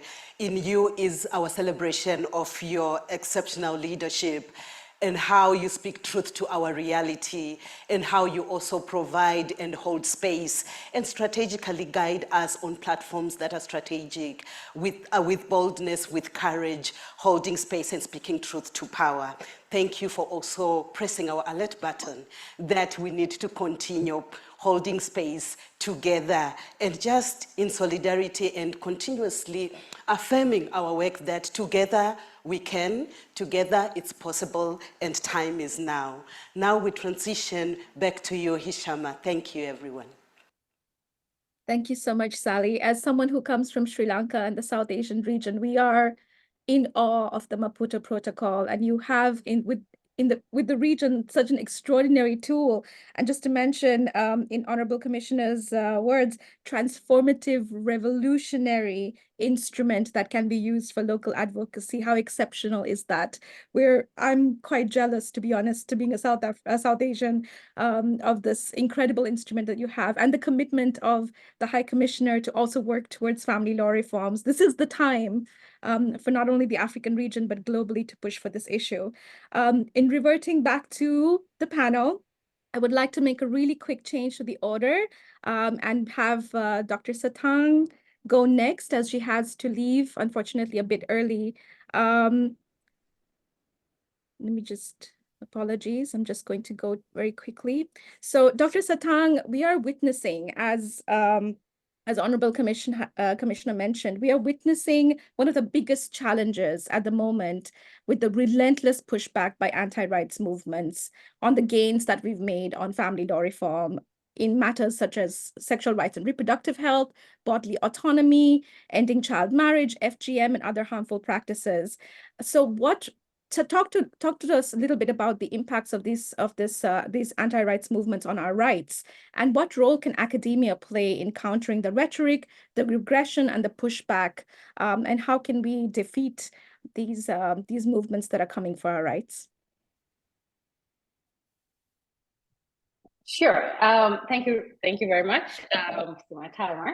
Thank you to Inequality Now for the invitation to be part of this really great occasion in terms of launching the report, but also your flexibility with switching things a little bit as well. I think for me, and then thanks for the question as well, and I think it flows nicely just immediately after the launch of Commissioner, the Special Rapporteur on the Rights of Women in Africa, Commissioner Sal Ndiaye, in relation to acknowledging that obviously the anti-rights movement and the attacks that we've made gains on, especially both at a regional level, but also globally as it relates to gender equality, as it relates to the gains by the family law movement, is being on the attack, right? And what we've seen, obviously, as you indicated, is that it's not just on one issue, right? So I'm going to slow down because I know I speak fast and translation is on as well.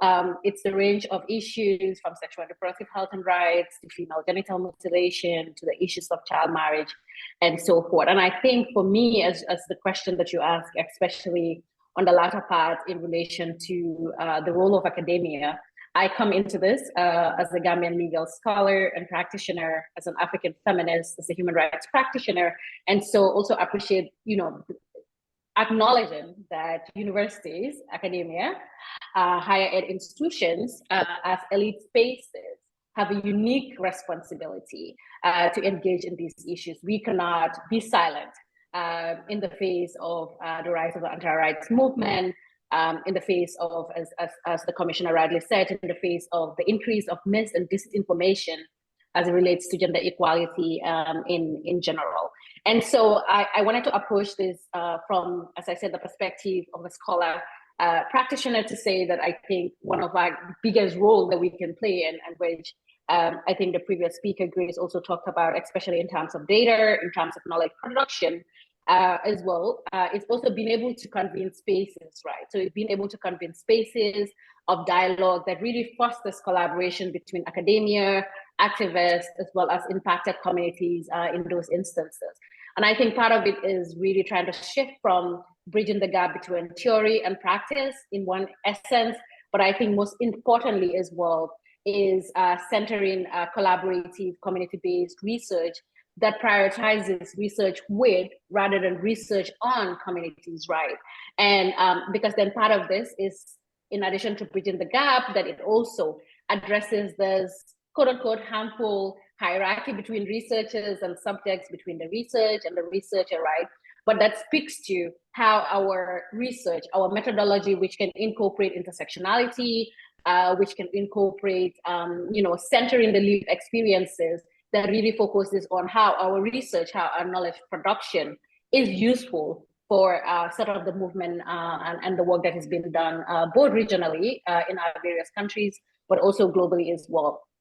And just quickly, just on the last point as well that I wanted to highlight, I think, and the Commissioner also mentioned it, is recognizing that the report obviously highlights a complex legal landscape, right, particularly as it relates to personal law. I think we need to acknowledge that this is also partly the colonial afterlife. And so perhaps thinking and strategizing around a decolonial approach that really centers and acknowledges the historical legacies of colonialism, I think has the ability to enable both researchers working collaboratively with women rights advocates to challenge especially the clawback provisions surfacing, especially in terms of informing legal strategies, strategic litigation, as well as advocacy around these issues as well. And in a couple of minutes, I think for me and the work that I do, but also I think speaks to the role of universities and academia, is also to rethink of and engage in critical self-reflection as institutions of higher education, as institutions to think of how we collaborate better and with the communities that are impacted as well, but also in our practice that requires us to, think and move into action, but also the flexibility to move back into thinking to further action as well. And just this idea of Bruce Lee, the karate guy, saying be water, right? So flexibility, I think, is really key as we think about how we address especially the ongoing impact of some of the laws that we've seen in our various countries as well. Again, thank you for the opportunity to share a little bit of my reflection on this very important topic. Thanks. Thank you so much, Dr. Satang. I think you raised a really important point about colonial legacy laws and the fact that we have to understand the historical implications of these laws and where they come from, and that our approach needs to be decolonized, and our collaboration needs to be so as well. And it really speaks to also, as you mentioned, what Grace said in terms of a multi-level collaboration of religious leaders, academia, institutions, government institutions, etc. So it really takes a village to reform family laws and to keep it reformed and to keep the winds in order. Going to our very next speaker, I'd like to invite Akoa to please. Akoa, is your camera on?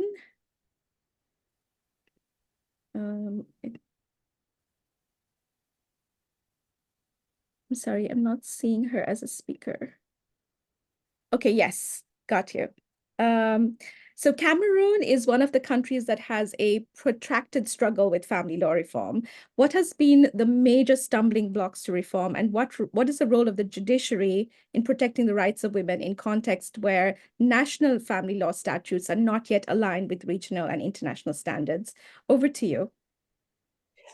Merci. Merci beaucoup pour la parole donnée. Sur la première problématique, quels sont les obstacles majeurs à l'adoption d'un code des personnes et de la famille au Cameroun? Alors, ce que je voudrais d'abord expliquer, c'est que le Cameroun est l'un des rares pays d'Afrique qui a un système juridique hybride. Alors, nous parlons deux langues au Cameroun, deux langues nationales, le français et l'anglais.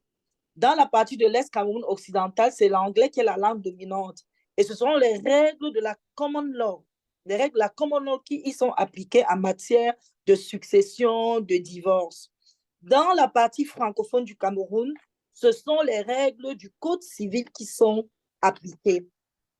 Alors, l'adoption d'un code des personnes et de la famille a pour préalable obligatoire l'harmonisation de deux systèmes juridiques, la common law et le code civil. Il faudrait donc, nous avons un avant-projet qui est en cours d'élaboration depuis près de 40 ans, mais il faudrait aujourd'hui que des spécialistes de la common law recensent les articles de notre avant-projet du code des personnes, qui est plus inspiré du droit civil que de la common law.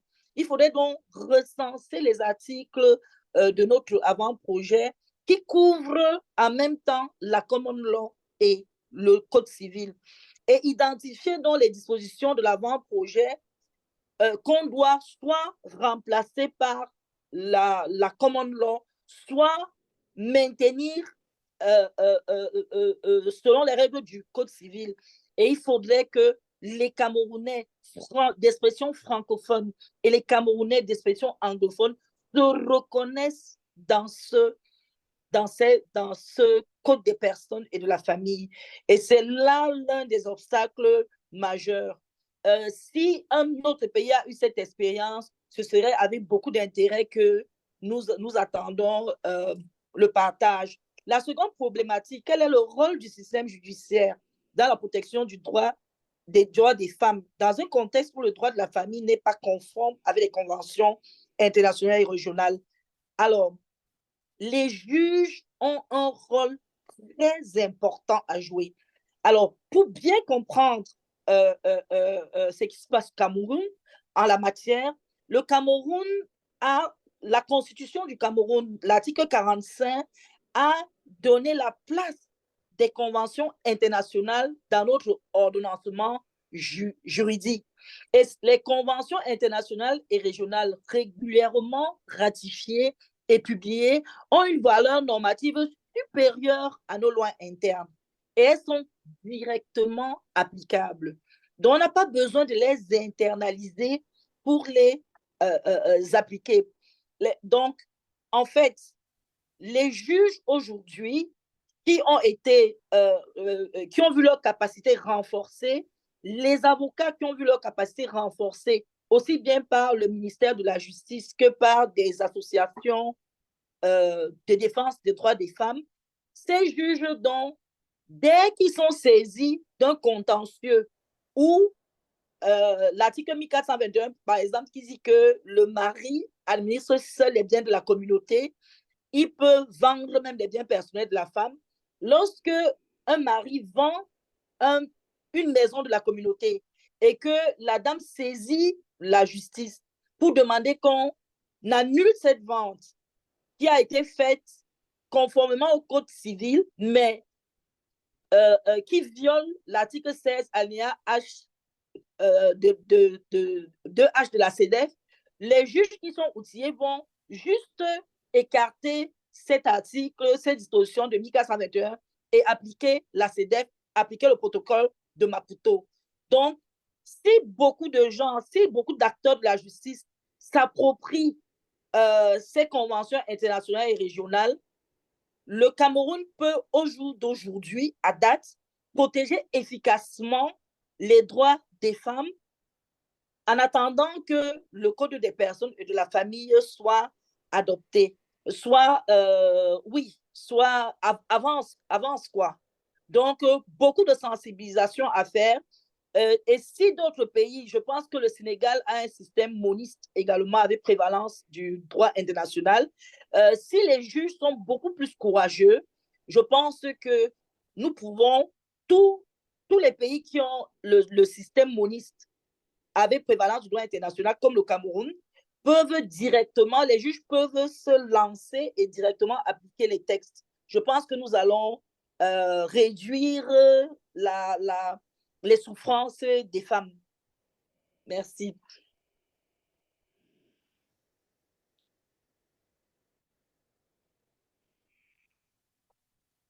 Thank you so much, Yvonne. Thank you so much, Yvonne. I think you raised some really important points there, particularly around.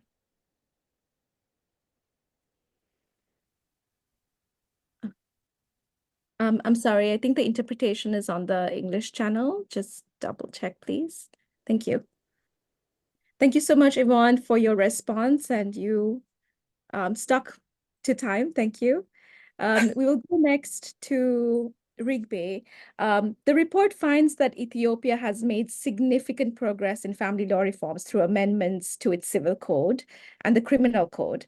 However, it's placed reservations on Articles 6 and 7 of the Maputo Protocol, which hinder the full realization of the rights of women protected by the protocol regarding marriage. What is the role of the Ethiopian High Commission, and what is the Ethiopian High Commission doing in terms of bridging the gaps in family law reforms and urging the state to lift reservations on Maputo Protocol? Over to you. Thank you so much, Hishama. So most of the provisions in Article 6 and 7 align with the Ethiopian national laws, including the 1995 Ethiopian Constitution, Federal Family Code, which was revised in 2000, and the 2004 Criminal Code of Ethiopia. However, there are huge implementation gaps. I'll begin by discussing some elements of the Article 6 that are in conflict with the Ethiopian law. The first one is not really in conflict, but there are some discrepancies in this element. So the first one is polygamy. So the criminal code of Ethiopia specifically criminalizes polygamous marriage, and the Federal Family Code officially abolishes it. So despite the law, polygamy remains very common in different parts of Ethiopia. As we follow the federal arrangement, we have Ethiopian regional states. So they are bestowed with the power to enact their own family laws, and there are still regional states that do not have family laws, and those with family laws are not implementing it well. The other one is marriage registration, and as you know, in Ethiopia there is legal pluralism. So Ethiopian family laws have different procedures for marriage registration compared to the protocol requirements. Religious and customary marriage are legally recognized, and there is no registration requirement before the civil authority. And with regard to 18 years as a minimum age of marriage, the revised family code provides for the possible emancipation of children at the age of 16 years for marriage, and they're treated as adults. Sorry for the interruption. They're treated as adults upon the authorization of the Ministry of Justice, and this this results in increased risk of undue pressure on girls to marry at a very young age. On Article 7, this article deals with separation, divorce, annulment of marriage, and the rights thereof. According to the Ethiopian Family Code, again, only divorce is effected by judicial order, but separation and annulment of marriage do not have to be effected by judicial order. So these are some of the discrepancies between the Ethiopian family laws, criminal laws, and the Maputo Protocol. As a national human rights institution, the Ethiopian Human Rights Commission has been doing some advocacy, awareness raising work, human rights monitoring and reporting, and it has been collaborating with different actors. The Commission has been advocating for the enactment of family laws in regional states where it's non-existent. And currently it's working on raising awareness, public awareness about the Maputo Protocol, the rights it guarantees to women and girls. Actually, right now we're translating the Maputo Protocol to one of our local languages, which also helps in promoting the protocol and guaranteeing the rights of women and girls. We also plan to advocate for legislative reforms to Ethiopian family law in line with the principles of the Maputo Protocol, even with the reservations in place, and parallelly advocate for the lifting of the reservations. Because a lot of the laws were enacted before the adoption of the protocol, so there needs to be a thorough review of all the laws and make sure that they're in line with the Maputo Protocol. So working on both sides, parallelly working on other provisions of the Maputo Protocol and also lifting of the reservations. And these are not the only reservations. There are other articles that also Ethiopia has put reservations on. And human rights monitoring and reporting, the Ethiopian Human Rights Commission monitors, and it will still continue to monitor impact on Ethiopia's reservations on practical experiences of women in marriage. This can be used as evidence to build stronger arguments for legal reform. And it has been collaborating with the federal government, regional government, and CSOs. Finally, the Commission has recently submitted complementary reports to the Maputo Protocol and the CRC as well. Thank you so much, Ishima. Thank you so much, Commissioner Rigby. I think it is so exciting that that a Human Rights Commission of a particular country is working on family law reforms, because one of the main challenges that we've also experienced, is that state institutions, or even institutions like the Human Rights Commission in multiple countries, don't even recognize family law as an issue. So kudos to your team for continuing to be committed towards this issue. We will go next to Professor Fatima Sidat from South Africa, because there's a very direct link that I want to draw here, which was that Commissioner Rigby mentioned that religious and customary laws are not, there's no registration required for customary laws to be registered in Ethiopia. However, South Africa has gone through a really interesting case where family law reforms, for majority of citizens is fairly equal, but for minority Muslim communities, it's still a struggle. And until recently, women's groups have been working on getting customary marriages registered. From your perspective as a Muslim feminist, how can religion play a progressive role in advancing gender equality in family law reform? Thank you, Hish, for the question, and thank you to all who've been working on this report and for the invitation to share some thoughts here. So my response to the question will focus on ideas of legal pluralism. As you've heard in the South African context, we have customary law in operation, we have religious law in operation, and we have civil law. Presently, we have recognition of customary marriages, hence polygamous marriage through civil courts. We have the recognition of same-sex unions, I've also heard that. We have a Civil Law Marriage Act, but we have yet to enact legislation to recognize Muslim marriage. And that debate which Hishama was referring to is a fierce contestation amongst traditionalist and reformist perspectives in the country. It's a lot, and I won't get into it, but I'll use that to say what it's taught us about the place of religion in family law. And I would like to begin with an anecdote, not drawn from South Africa, but drawn from a report that was published in 2006 by a group called Women Living Under Muslim Laws, which at that time took 10 years, also covered 20 countries in their report. And you'll find it online if you want to look for it. But here's a little excerpt.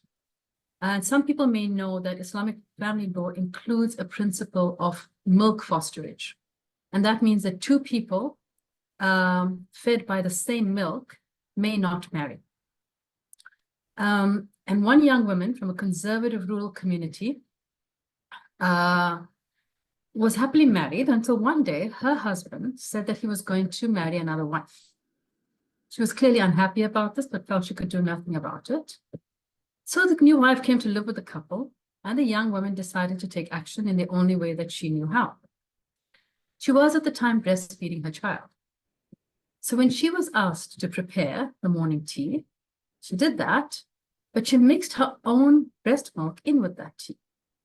And then she served it both to her husband and his new wife.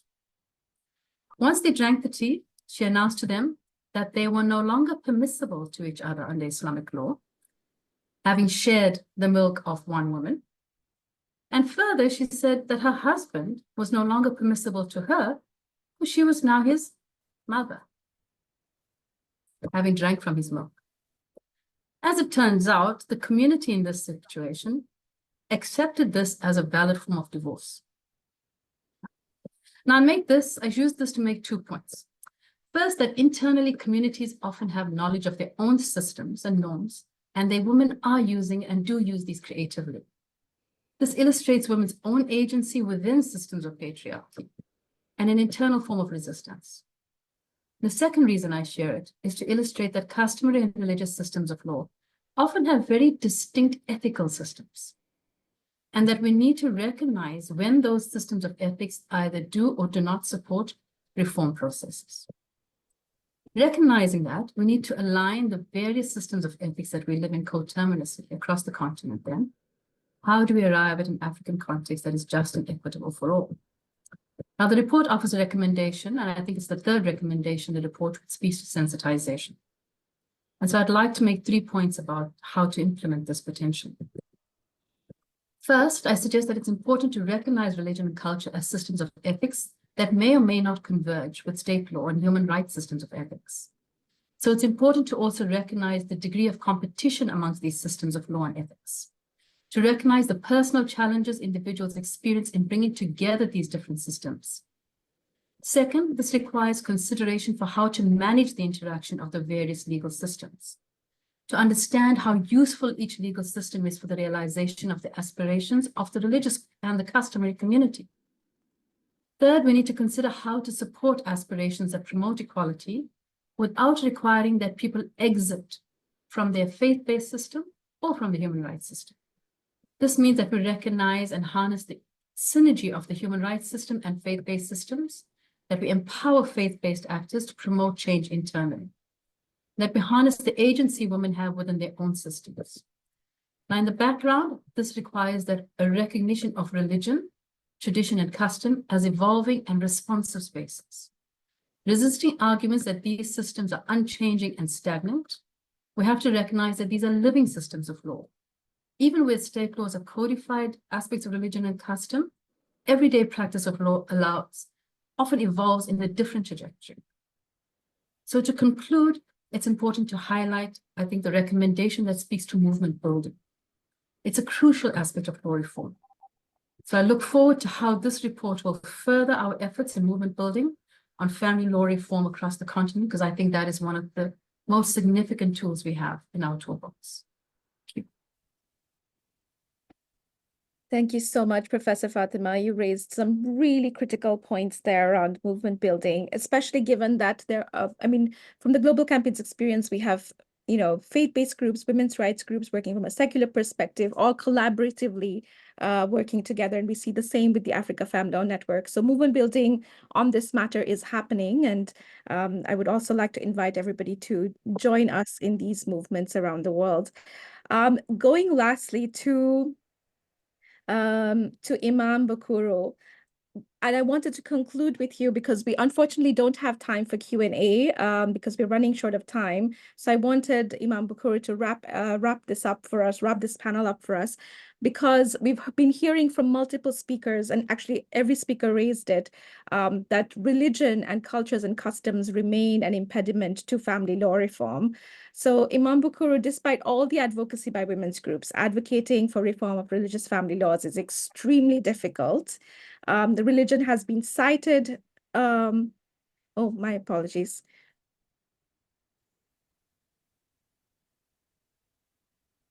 Sorry, just my apologies. I have misplaced my notes. Sorry, we have one last speaker, so we can conclude with Ray, because she's going to be the most exceptional speaker to end with. So Imam Bakuro, religion has been cited in the report as an impediment to family law reform in Africa, yet religion is a powerful force in society that can be harnessed positively to protect the rights of women and families. How can religious leaders play a positive role in advancing gender equality in family law reforms? You have 5 minutes. Merci beaucoup, modératrice Ishama. C'est un honneur pour moi d'être panéliste dans cet event. Comme vous le dites, il n'y a pas de religion sans justice sociale, il n'y a pas aussi de religion sans égalité sociale, mais aussi il n'y a pas de religion sans égalité sociale. Dans un continent à prédominance croyante, la religion joue un rôle crucial dans la détermination du mode de vie des personnes, et cela surtout dans tous les domaines. Mais si cette religion-là, sa mission principale est de réconcilier le cœur des fidèles, elle peut être aussi une source de dislocation sociale, c'est leur intégration lorsque il ne respecte pas son statut original ou bien sans contextualisation ou bien sa mise en application au niveau de la société. Et c'est pour cette raison-là que je peux confirmer que la religion peut être considérée comme un obstacle en Afrique, et spécialement pour 4 raisons. La première raison est que les leaders des religions africains, ils sont considérés comme les garants du patriarcat. Et la quasi-totalité, à peu près 90%, ou bien même voire 99% de leaders religieux, et dans toutes les confessions religieuses, sont majoritairement des hommes. Et c'est la raison pour laquelle ils doivent nécessairement se battre pour garder ce statu quo de patriarcat. En plus, deuxièmement, la culture africaine, les normes sociales aussi pour le genre sont communes dans toutes les communautés africaines. On peut citer par exemple la considération des naissances dans quelques sociétés où ils considèrent les garçons comme de bons enfants et les filles comme s'ils n'ont pas des enfants. Si par exemple on demande à quelqu'un, vous avez combien d'enfants, il va dire, lorsqu'il va répondre à la question, j'ai 3 enfants et deux filles, pour dire que les filles ne sont pas des enfants. Mais aussi, il y a l'héritage. Donc, plus souvent, les leaders religieux ou bien dans différentes religions, on n'aborde pas la question d'héritage, alors que aussi, c'est aussi quelque chose de crucial. Par exemple, on peut citer au Burundi, il s'agit des biens mobiliers ou des biens mobiliers, là, c'est facile que les garçons et les filles peuvent bénéficier de l'héritage. Mais lorsqu'il y a des propriétaires terriens, on ne peut pas, les filles n'ont pas le droit d'hériter parce qu'il stipule que le propriétaire terrien est considéré comme une racine familiale. On ne peut pas bouger une racine familiale vers une autre famille. C'est la raison pour laquelle le leader religieux ne peut pas du tout l'aborder. Il y a aussi la question des mariages précoces. Il y a des gens qui se réfèrent aux textes religieux et pour légaliser les mariages précoces. Il y a aussi la polygamie mal contrôlée, et surtout au niveau de l'islam. Il y a aussi, quand on considère la culture, il y a quelques proverbes qui considèrent qui donnent une certaine considération aux hommes. Et par exemple, il y a un dicton burundais qui dit que une coque ne peut pas chanter, une poule ne peut pas chanter lorsqu'il y a le coq, pour dire que la femme n'a pas le mot à dire, et surtout dans les festivités ou quoi que ce soit. Il y a aussi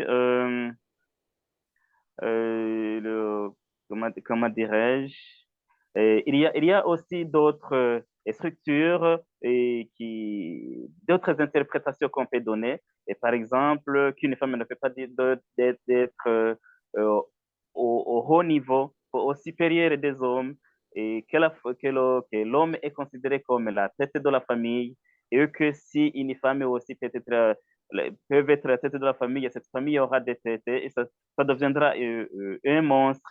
Et ça, vraiment, tous ces exemples-là montrent que on enracine le patriarcat. Le grand problème pour les trois, pour les deux problèmes cruciaux que j'ai cités là-bas, le grand problème est qu'ils accolent ces cultures, ils accolent ces normes sociales à la religion. C'est ça le grand problème. Ici, particulièrement, l'islam ou les normes sociales pour le genre sont en commun accord ou concordent avec le Coran, mais aussi il y a une mauvaise interprétation des normes sociales sur le genre en Afrique et qui doivent nécessairement se référer au patriarcat. Et 4, ils ne considèrent que l'islam enseigne et ils affirment que l'évolution qui s'impose, c'est-à-dire que lorsque on peut essayer de travailler sur toutes ces normes sociales et toute cette culture-là pour montrer que ça ne concorde pas et pour que ça puisse évoluer, ils disent que cela ne peut pas du tout être considéré comme vrai parce que ça émane de l'Occident et par conséquent, il n'a pas de place au niveau il n'a pas de Imam place Khalfan, ici en Afrique. Oui. I'd invite you to please conclude. Thank you. Oh, ok. Il va me dire que c'est émané de l'Occident. Pour conclusion, la quasi-totalité des leaders religieux africains sont respectés. Ils sont respectés par leurs fidèles et ils ont un grand rôle à jouer et aussi crucial. C'est pourquoi leur parole est considérée comme émanant de Dieu leur mission principale, c'est de donner de bons messages, mais aussi donner une bonne interprétation des textes religieux, et parce que tous les textes religieux sont sacrés et promeuvent la justice sociale, et promeuvent l'équité, mais aussi promeuvent l'égalité du genre. C'est la raison pour laquelle les leaders religieux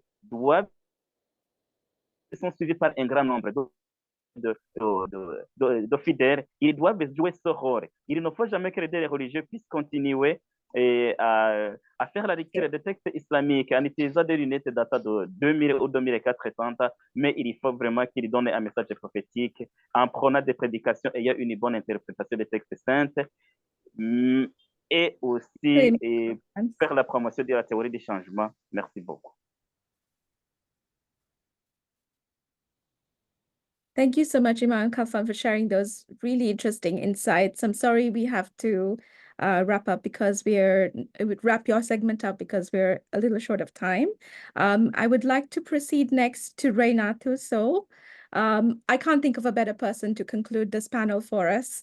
So, because she is going to bring together all the movement building ideas that we've had discussed so far. The importance of movement building has come up multiple times.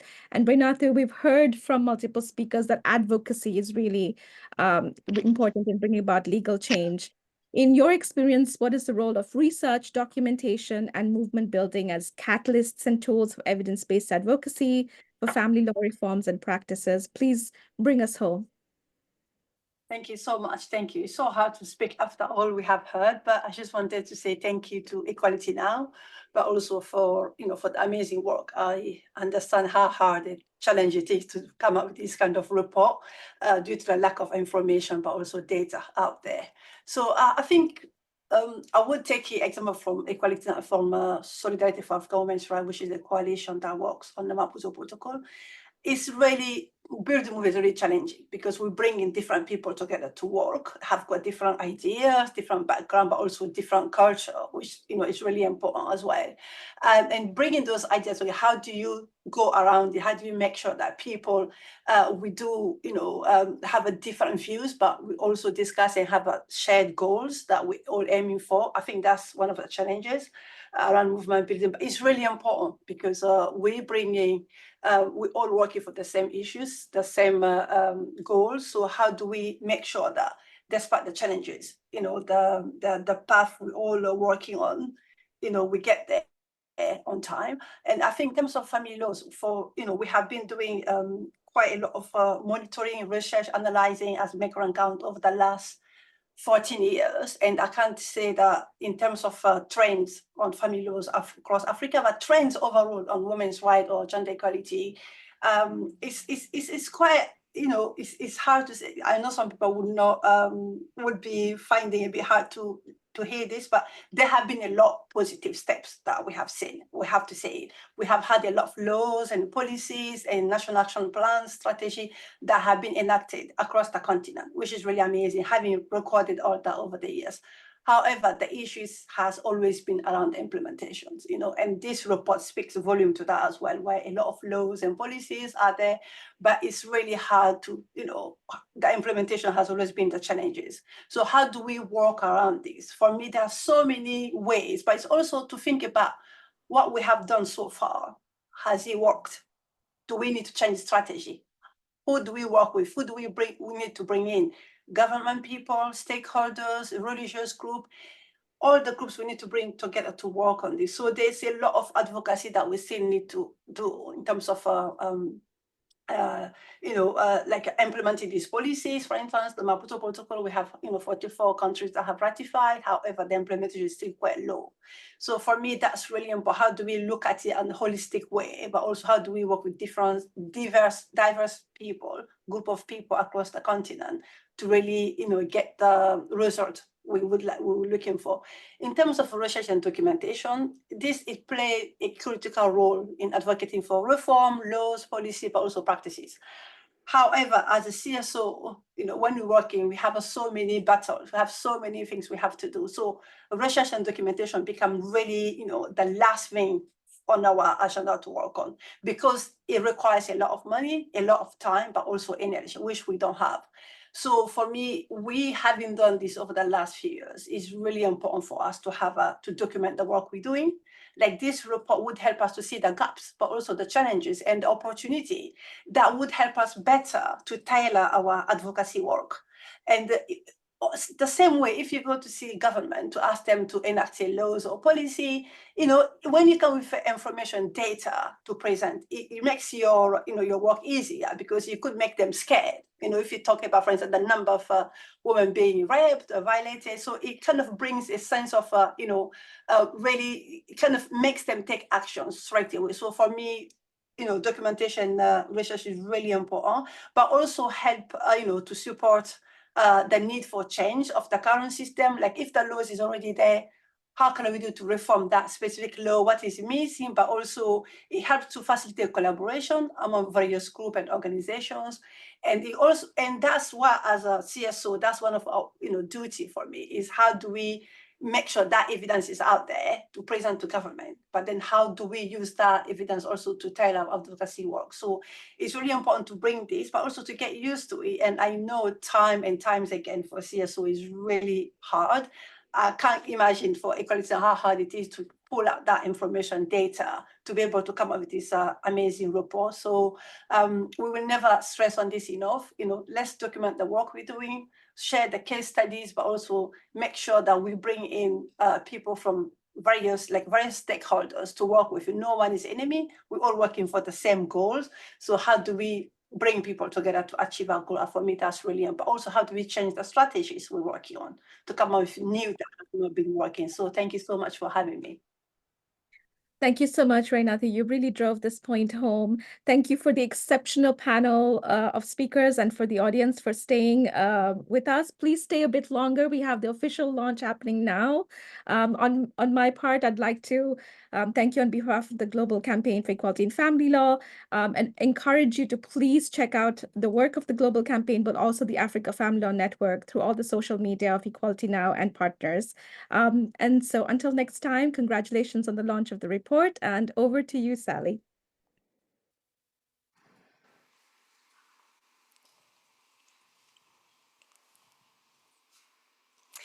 Thank you, Hishama. Ladies and gentlemen, we have come to that moment that you have been waiting for. And in excitement, allow me to invite Ms. Mona Sina, our Global Executive Director for Equality Now. Mona, kindly share your reflections and appreciation note. Thank you so much. I'm so impressed by the discussions this afternoon, evening, morning, wherever you're joining from. And the past couple of hours where we have shared incredible knowledge, theories, discussion, and interactions among this erudite group of speakers that we've had. Family law is critical. Please check out our report, which will now be available on our website.